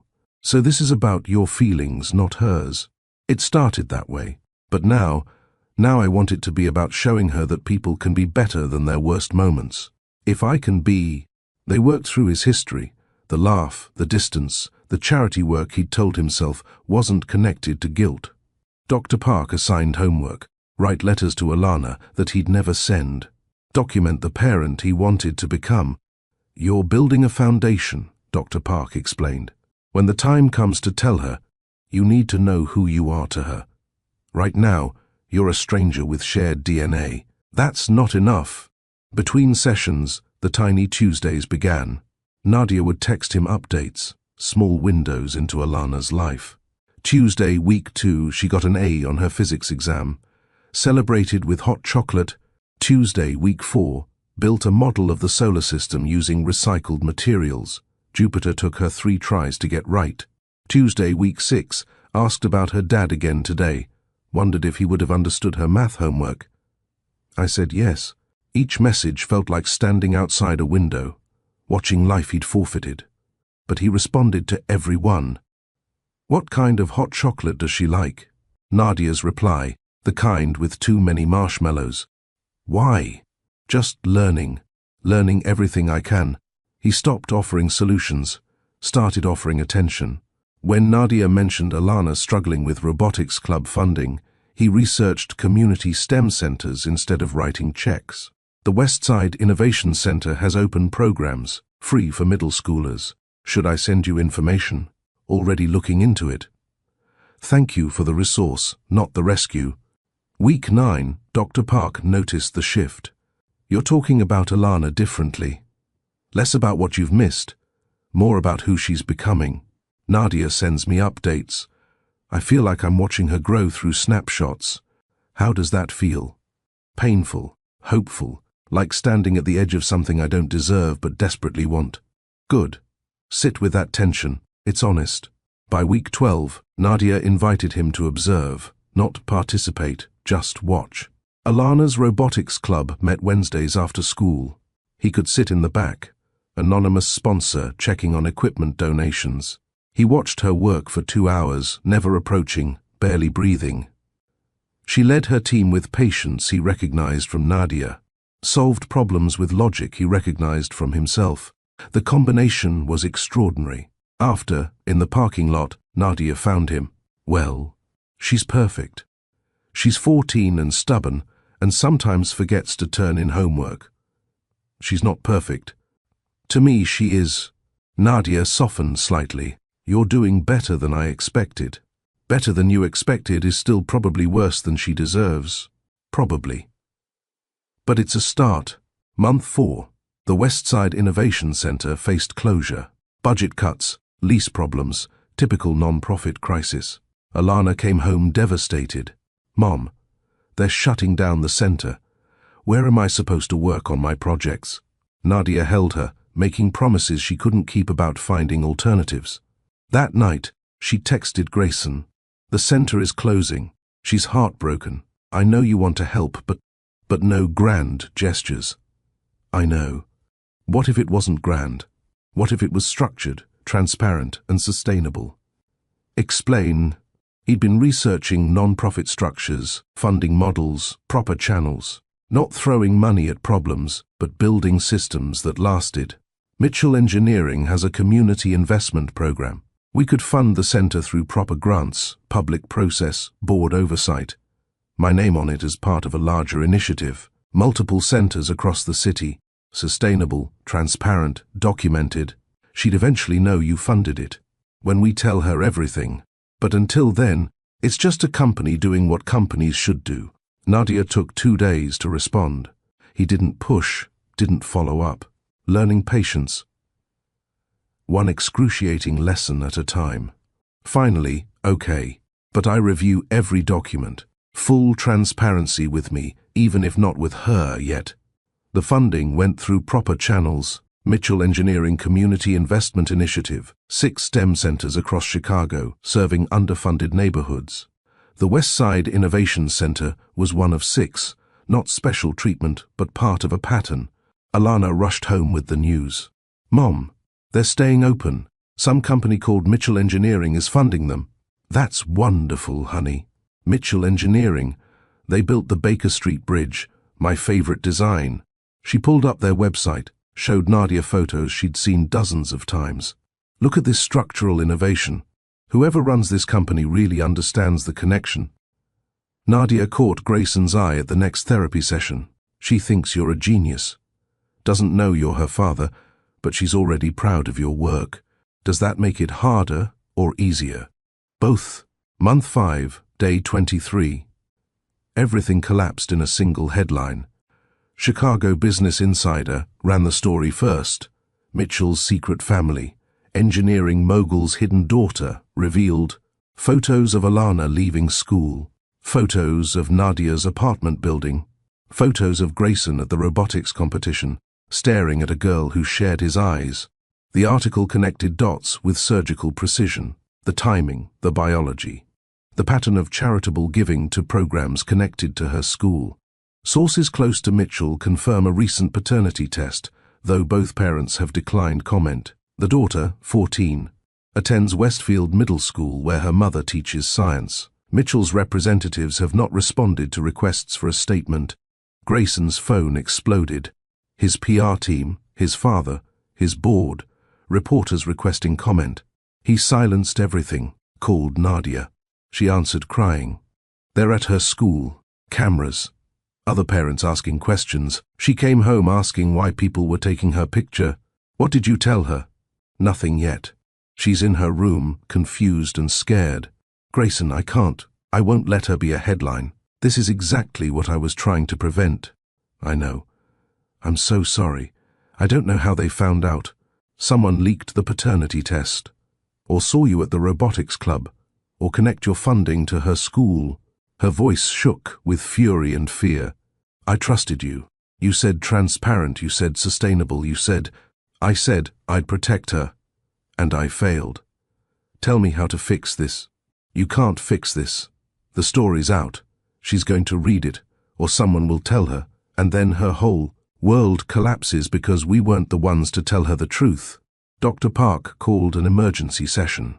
The 3 of them sat in her office at 9 p.m., Alana still at Mina's house, protected temporarily by ignorance. This changes the timeline, Dr. Park said. You were going to wait another month before disclosure. That's no longer an option. We can't tell her like this, Nadia insisted. Not because the tabloids forced our hand. You tell her now, on your terms, or she reads it in hostile terms. Those are your options. Grayson felt the walls closing in. the exact fear that had made him laugh 14 years ago. But this time, running wasn't an option. "What does she need to hear?" he asked. "The truth," Dr. Park said. "Age-appropriate, honest, and from both of you together. You tell her who you are, why she didn't know, and what happens next. You answer her questions without defensiveness. You make her angry." "She's going to hate me," Nadia whispered. "Probably," Dr. Park agreed. "For a while. But children are resilient when they feel loved. She knows you love her. Now she needs to know you trust her with hard truths." Outside, news vans circled. Grayson's phone showed 17 missed calls from his father. The board had scheduled an emergency meeting. Donors to his foundation were expressing concern about optics. Short-term relief or long-term respect? Which would you choose here? His PR team sent a draft statement. "Mr. Mitchell values his privacy and asks that the media respect his family during this personal matter. No further comment will be provided." Safe, vague, corporate. Exactly what his father would approve. He deleted it. The press conference was scheduled for 8 a.m. the next morning. Mitchell Engineering's main conference room, the one with floor-to-ceiling windows overlooking the Chicago River. His PR team had prepared statements, talking points, and damage control strategies. Grayson stood in the hallway outside, watching reporters set up cameras and microphones. His father had called 6 times, each message escalating in fury. His board chair had sent a tersely worded email about reputation management and fiduciary responsibility. No handlers, no script, just him and the truth.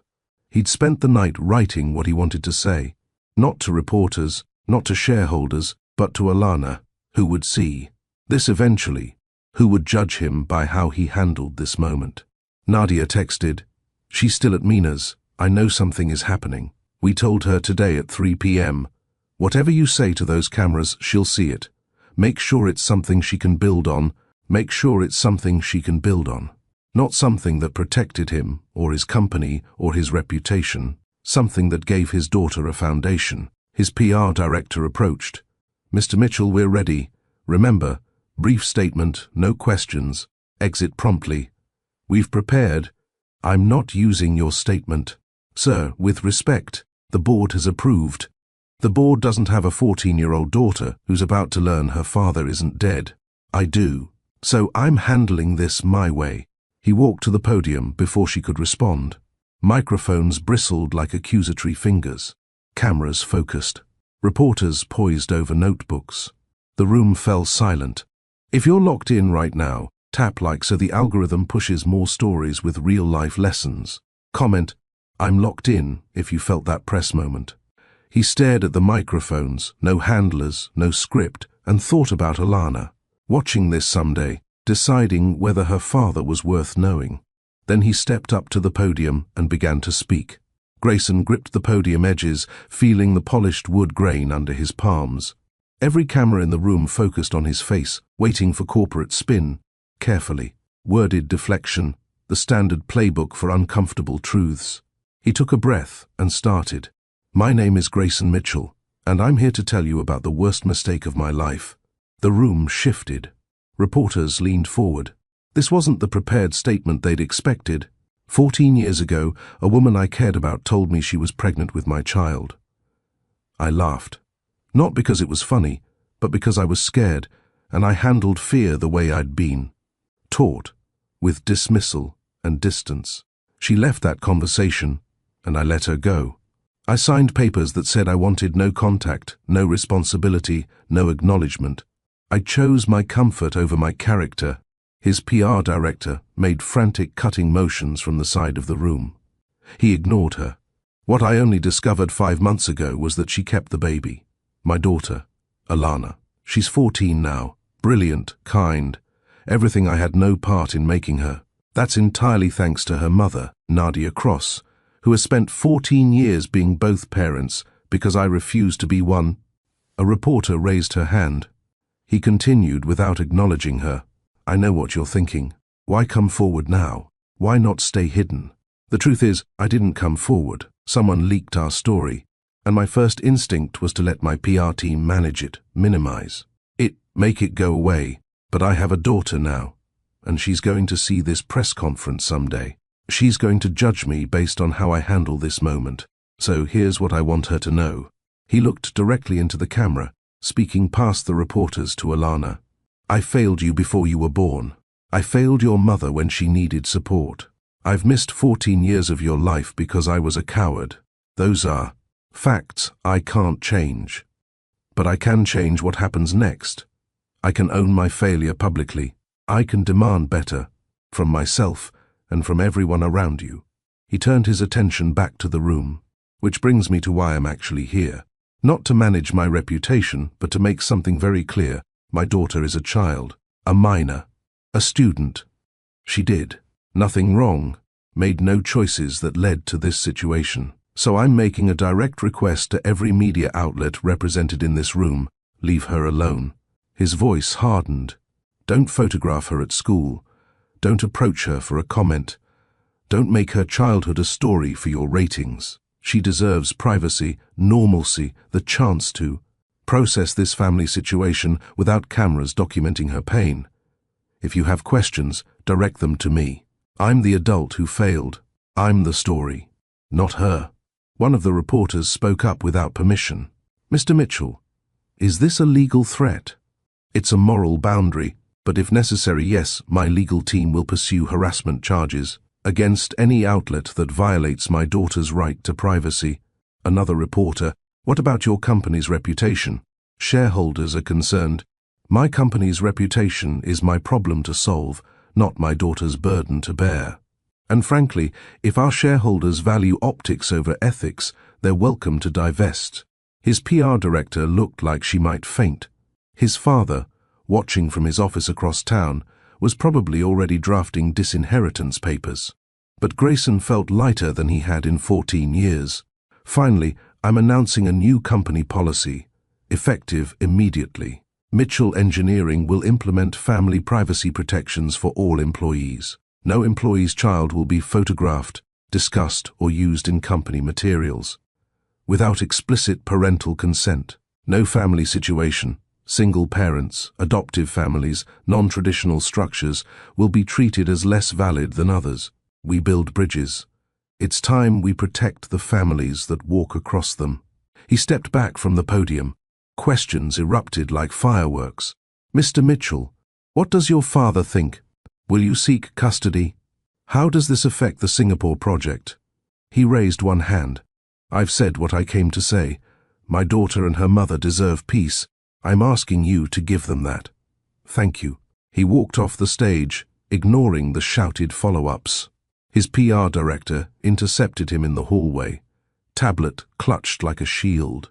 That was not the approved statement. The board can schedule a meeting. Right now, I have somewhere more important to be. One sentence. What should a real apology include? Nadia's apartment at 2:40 to 5 p.m.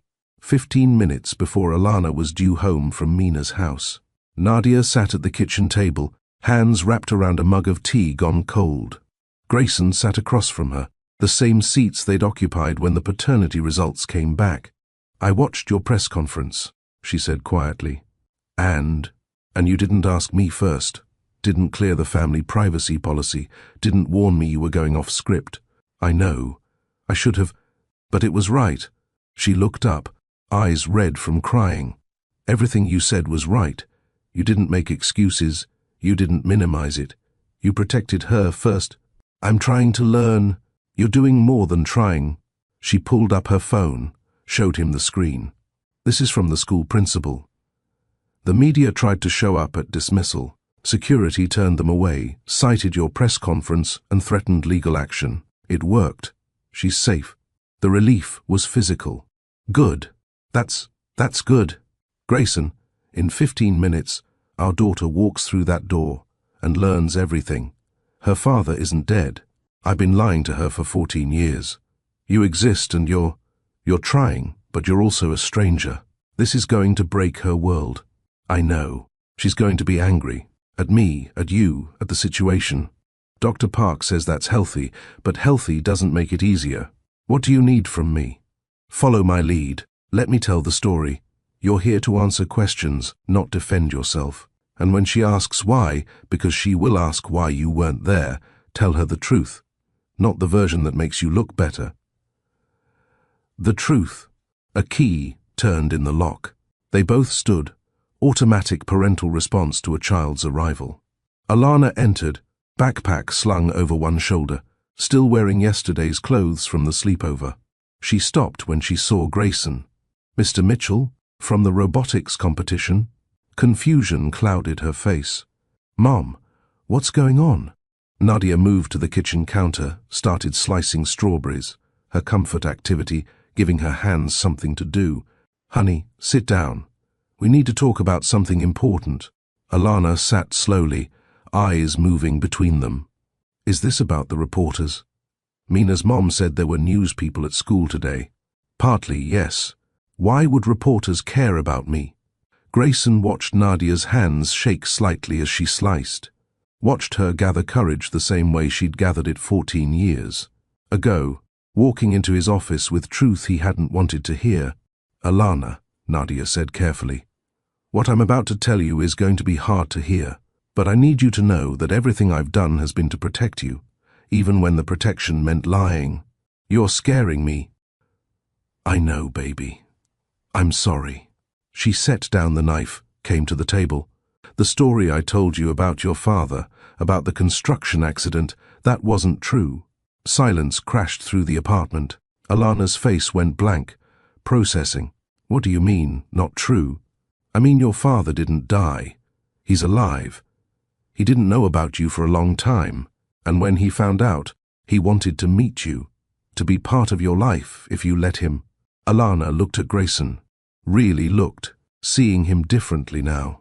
Recognition bloomed slowly, the eyes, the hands, the way they both organized things in precise patterns. You, she whispered. You're... Yes, Grayson said. I'm your father. Alana stood abruptly, chair scraping against linoleum. This is insane. You're telling me my dad is some rich guy who builds bridges, who I've been studying in school? Who told about my project at the competition? Yes, Nadia said. Why now? Why not when I was little, or never? Why now? Grayson spoke carefully. Because I saw you at the robotics competition. I didn't know you existed before that. Your mom and I lost touch a long time ago. When she found out she was pregnant, she tried to tell me, but I wasn't someone worth telling. I made that clear. So she raised you alone. You didn't want me. The words hit like thrown glass. I didn't know you. I was scared and selfish, and I made a terrible choice. That's the truth. So Mom lied to protect me from you being a coward. Alana. Nadia started. No, she's right. Grayson interrupted. That's exactly what happened. Your mother protected you from my failure. Alana's eyes filled with tears. Everyone knows, don't they? That's why there were reporters. Everyone at school is going to know that my whole life is a lie. Your life isn't a lie, Nadia said firmly. My love for you isn't a lie. Everything we've built together isn't a lie. The story about your father, that was me trying to give you a hero instead of whatever he is. Alana gestured at Grayson. Instead of uncertainty, instead of wondering why you weren't enough to make someone stay. But I wasn't enough, was I? He left. He didn't leave you, Nadia said. He left me before he knew you existed. There's a difference. Is there? Alana grabbed her backpack. I need to be alone. She disappeared into her room. The door closed with careful control, not a slam, but deliberate separation. Nadia started to follow. Grayson caught her arm gently. Give her space. Dr. Park said she needs time to process. She's hurt. She's allowed to be hurt. We hurt her. They sat in the living room, listening to muffled crying from Alana's bedroom. Every sob felt like judgment, earned and accurate. 20 minutes later, the bedroom door opened. Alana emerged, eyes red but composed. I have questions. Okay, Nadia said. Not for you, for him. She looked at Grayson. Why did you come to the robotics competition? My company was a sponsor. I was there to present awards. But you stayed. You watched me. You talked to Mum. Why? Because I recognized you. Your eyes. The way you explained your bridge design. I saw myself in you, and I couldn't walk away. So, this is about you feeling guilty? It started that way, yes. But now it's about trying to be better than the person I was when your mom needed me. Will they be mean to Mom because of me? The question came out small, younger than 14. Nadia's breath caught. Oh, honey, no, this isn't your fault. But people will talk. They'll say she's whatever they say. And it's because I exist.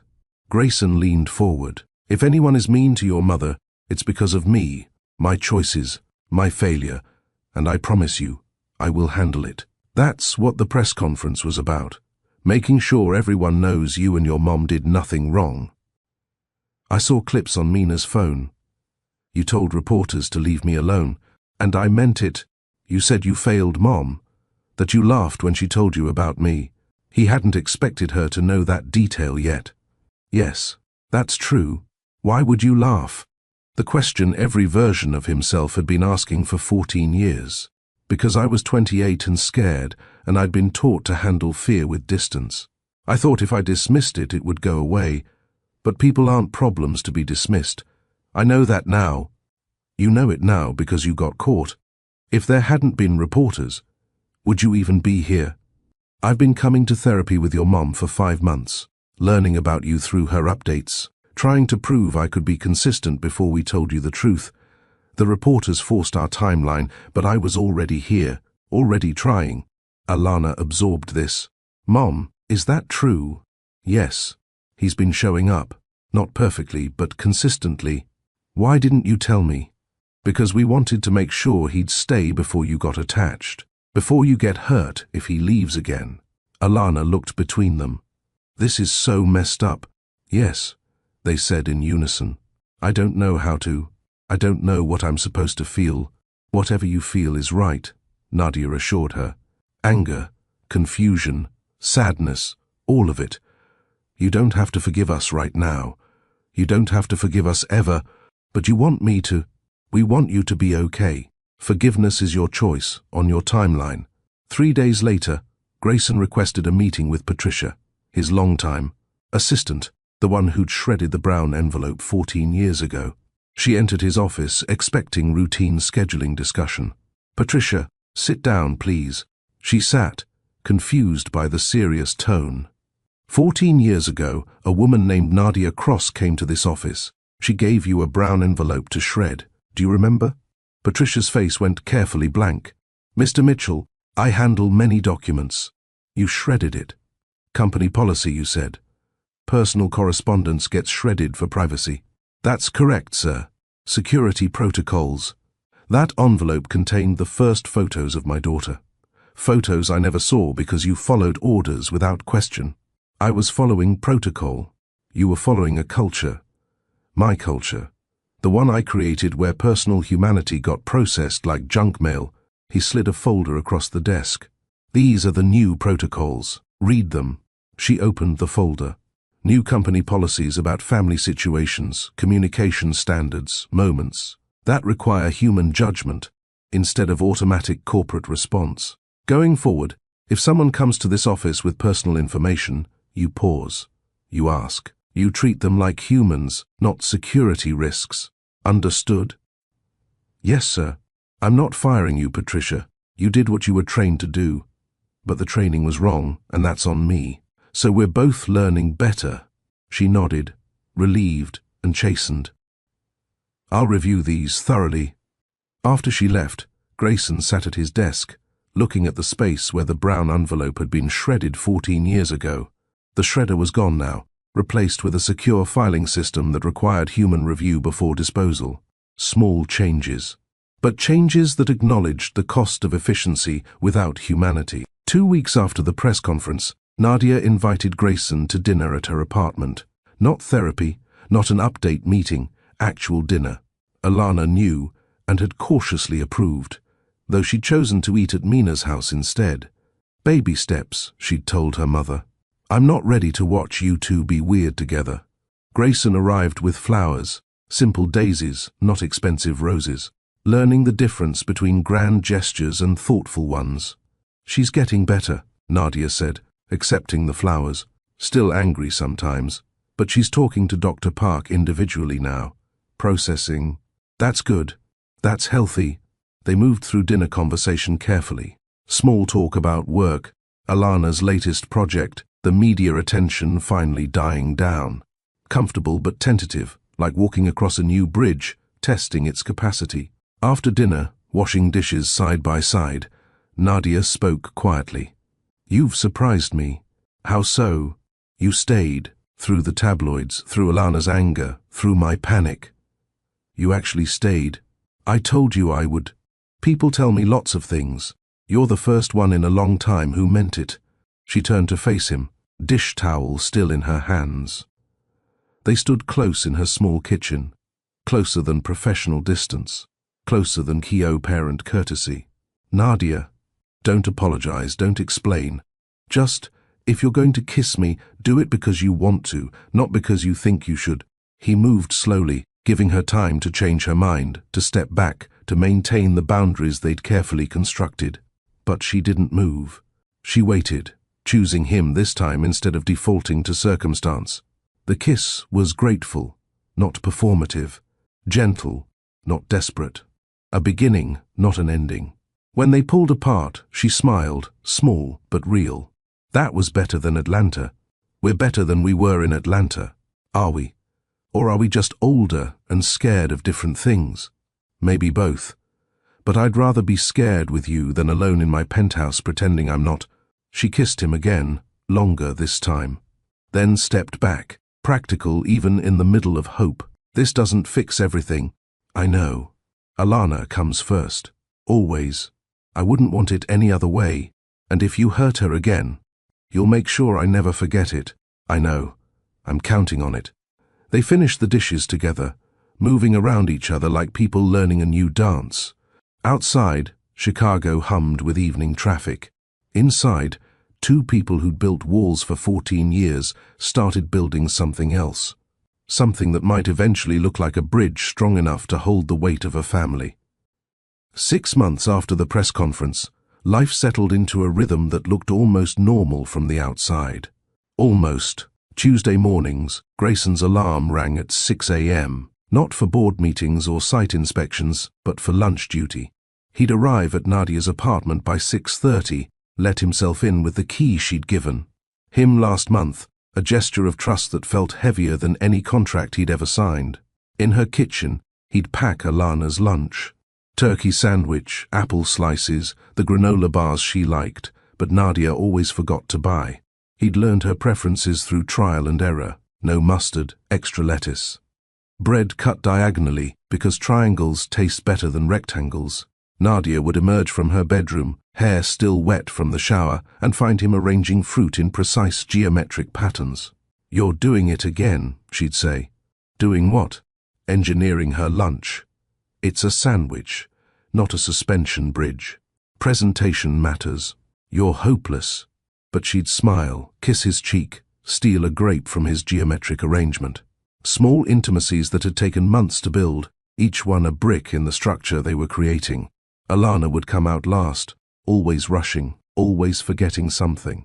She'd accepted Grayson's presence in stages, first tolerating, then acknowledging, now occasionally seeking out. She didn't call him Dad. I wasn't ready for that. But she'd stopped flinching when he entered the room. Morning, she'd mumble, grabbing the lunch bag. Morning. You have your robotics presentation today, right? Yeah. 4th period. Good luck. You're going to do great. She'd pause at the door, not quite looking at him. Thanks, for lunch, and whatever. Whatever meant more than the word suggested. It meant progress. Tuesday afternoons were pick-up duty. Grayson would leave work at 3, actually leave, not just say he was leaving while staying for one more call. His executive team had adjusted. The world didn't end when he prioritized differently. He'd wait outside Westfield Middle School with the other parents, no longer the spectacle he'd been in the early weeks. The stares had faded. Alana's classmates had moved on to newer gossip. They were just another family now, complicated but functioning. Alana would emerge with Mina, both carrying project boards or robot parts or whatever STEM chaos they'd created that day. She'd spot his car and her face would do something complicated, not quite a smile, but not the blank mask from early months either. "Mina's coming over to work on the tensile strength project," she'd announce, not ask. "Okay, pizza for dinner? Can we get the one with the olives Mom hates?"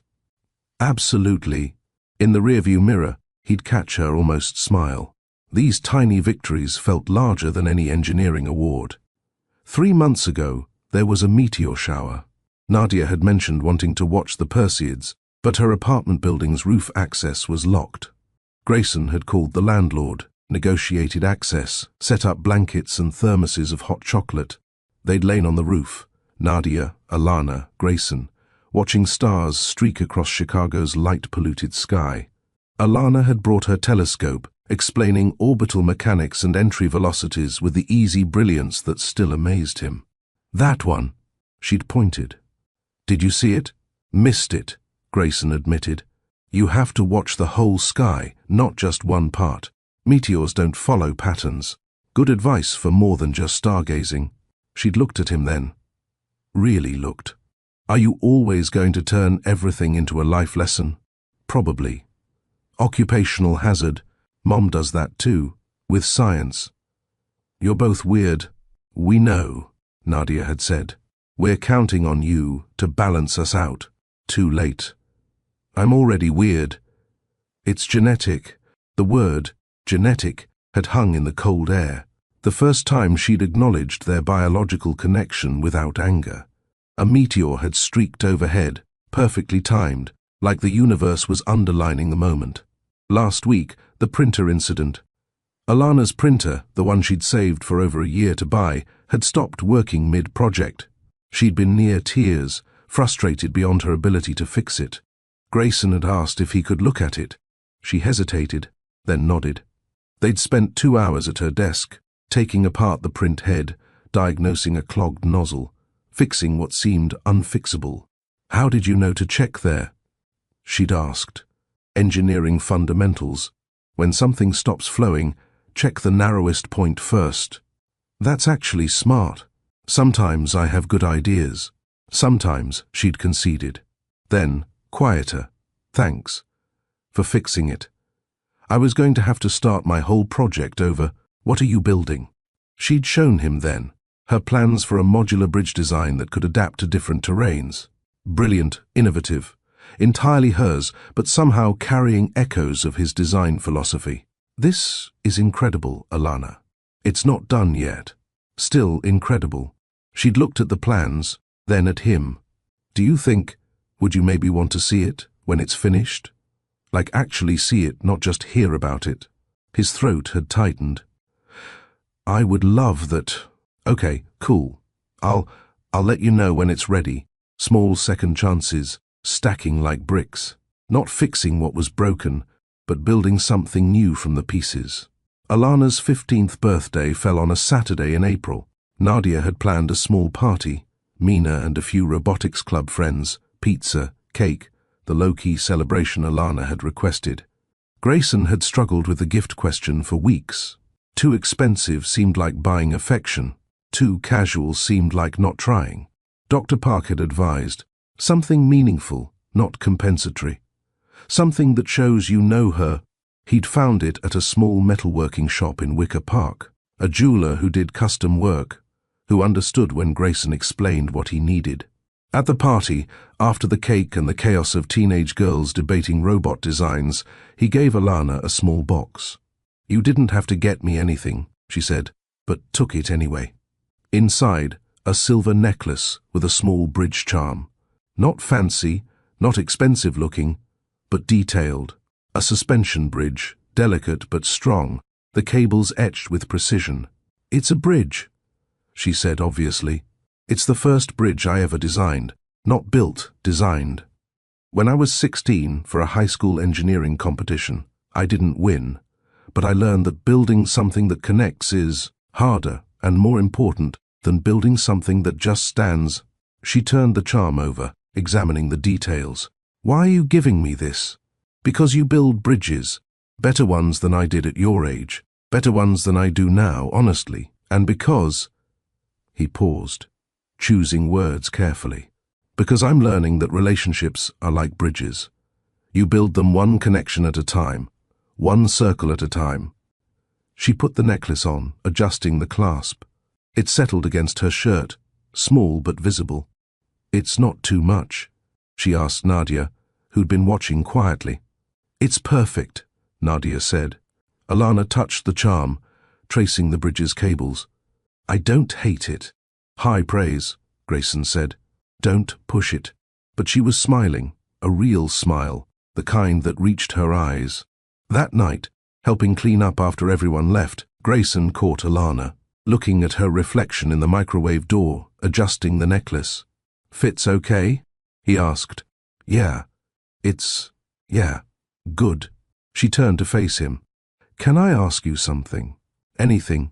Do you think, if you'd known about me from the beginning, do you think you would have stayed?" The question he'd been dreading and expecting in equal measure. "Honestly, always, I don't know. I want to say yes, but the person I was then?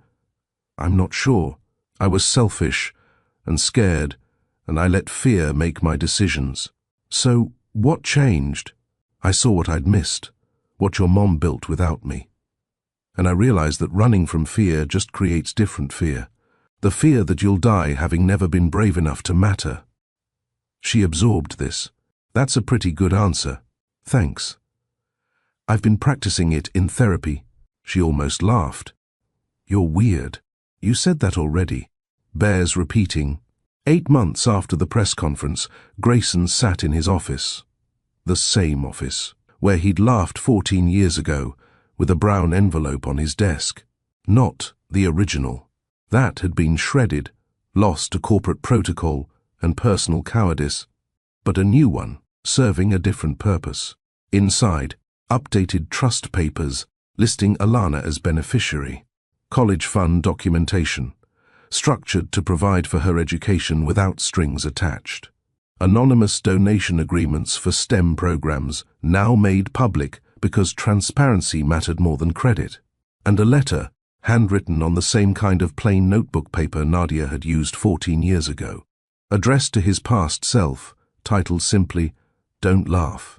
Grayson, 14 years from now, a woman you cared about will walk into your office carrying news that terrifies you. You're going to laugh. You're going to choose fear over faith, distance over difficulty, comfort over character. I can't stop you from making that choice, but I can tell you what it costs. It costs you a daughter's first words, first steps, first everything.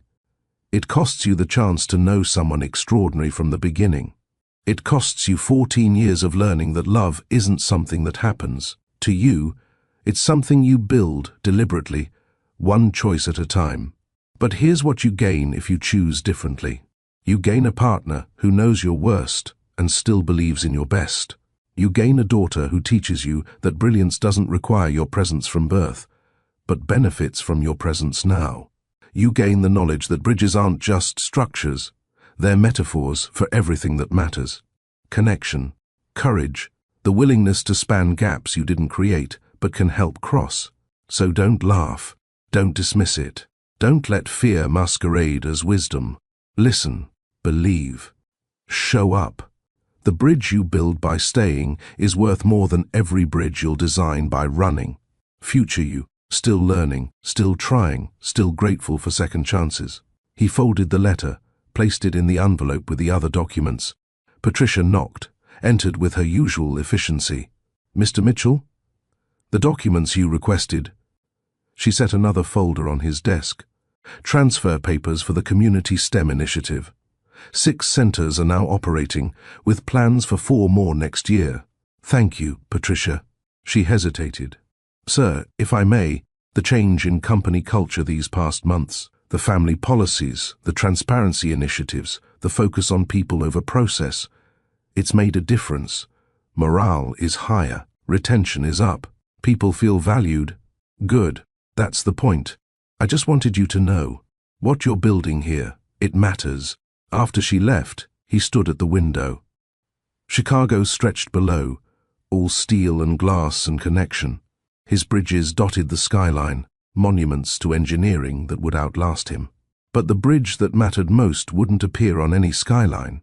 It was smaller, more personal, built from apologies and small gestures, and the daily choice to show up. 6 weeks later, Grayson's office again. But this time, not alone. Alana had asked to see where he worked. Not demanded, not obliged by therapy homework, asked. So Nadia and Alana stood at the same window where he'd watched Nadia leave 14 years ago. "That's the Baker Street Bridge," Alana said, pointing. "Your design. The one I studied in class before I knew you. Our design," he corrected. "I had a team. Engineering is always collaborative. Is that true, or are you just being modest? 70% true, 30% modest." She smiled. Honest. "I appreciate that." Nadia stood slightly apart, watching them interact. The dynamic had shifted over months, less stilted, more natural. They weren't where they needed to be yet, but they were building toward it. "Everything goes farther than you think," Alana whispered, her breath fogging the window glass.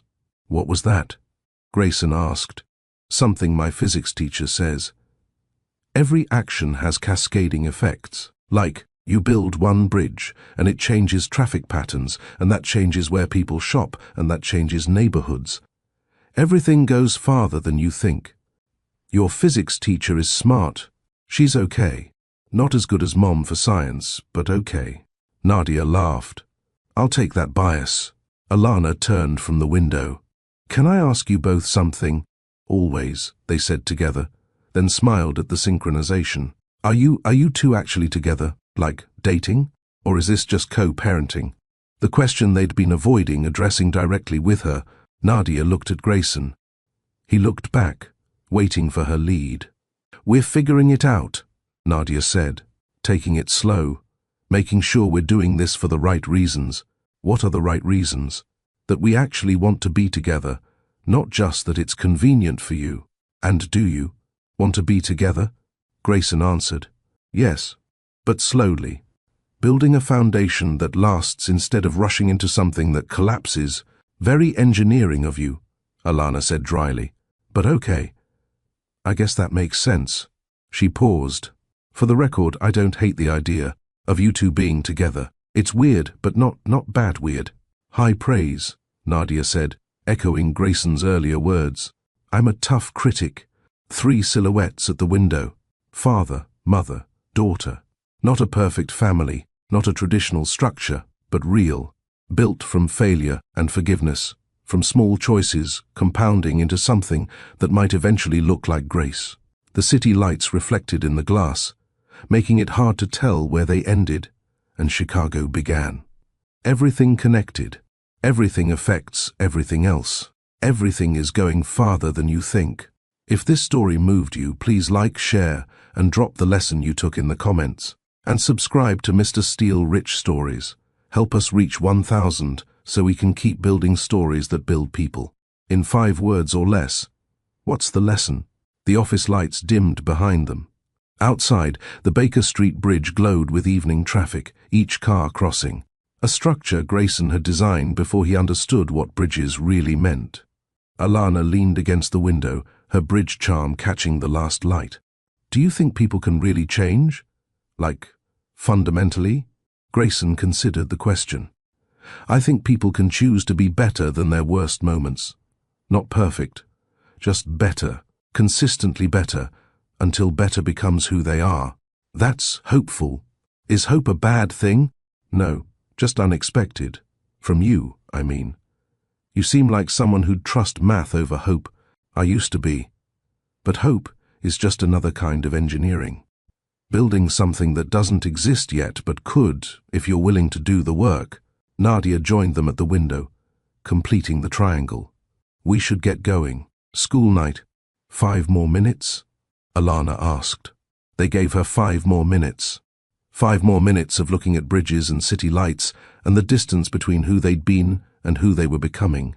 The laugh that had cost Grayson his daughter had also, eventually, taught him what mattered. Not success measured in skylines, but connection measured in small moments. Not grand gestures, but daily choices. Not perfection, but presence. 14 years ago, he'd failed the most important test of his life. Today, he was passing smaller tests. Daily quizzes on showing up, being honest, choosing relationships over reputation. Tomorrow, there will be more tests. More chances to fail or succeed. More bridges to build, one connection at a time. But tonight, 3 silhouettes stood at a window, looking at the city they'd all built differently and together. And it was enough. The girl with his eyes, her mother's strength, and her own brilliant mind touched the bridge charm at her neck and smiled. Not forgiveness yet. Not completely. But the beginning of something that might eventually become it. Outside, Chicago hummed with 1,000,000 connections being made and broken and rebuilt. Inside, a family did the same. One small choice, one Tuesday morning, one meteor shower, one honest answer at a time. Building a bridge strong enough to hold the weight of the past and the possibility of the future. One circle at a time.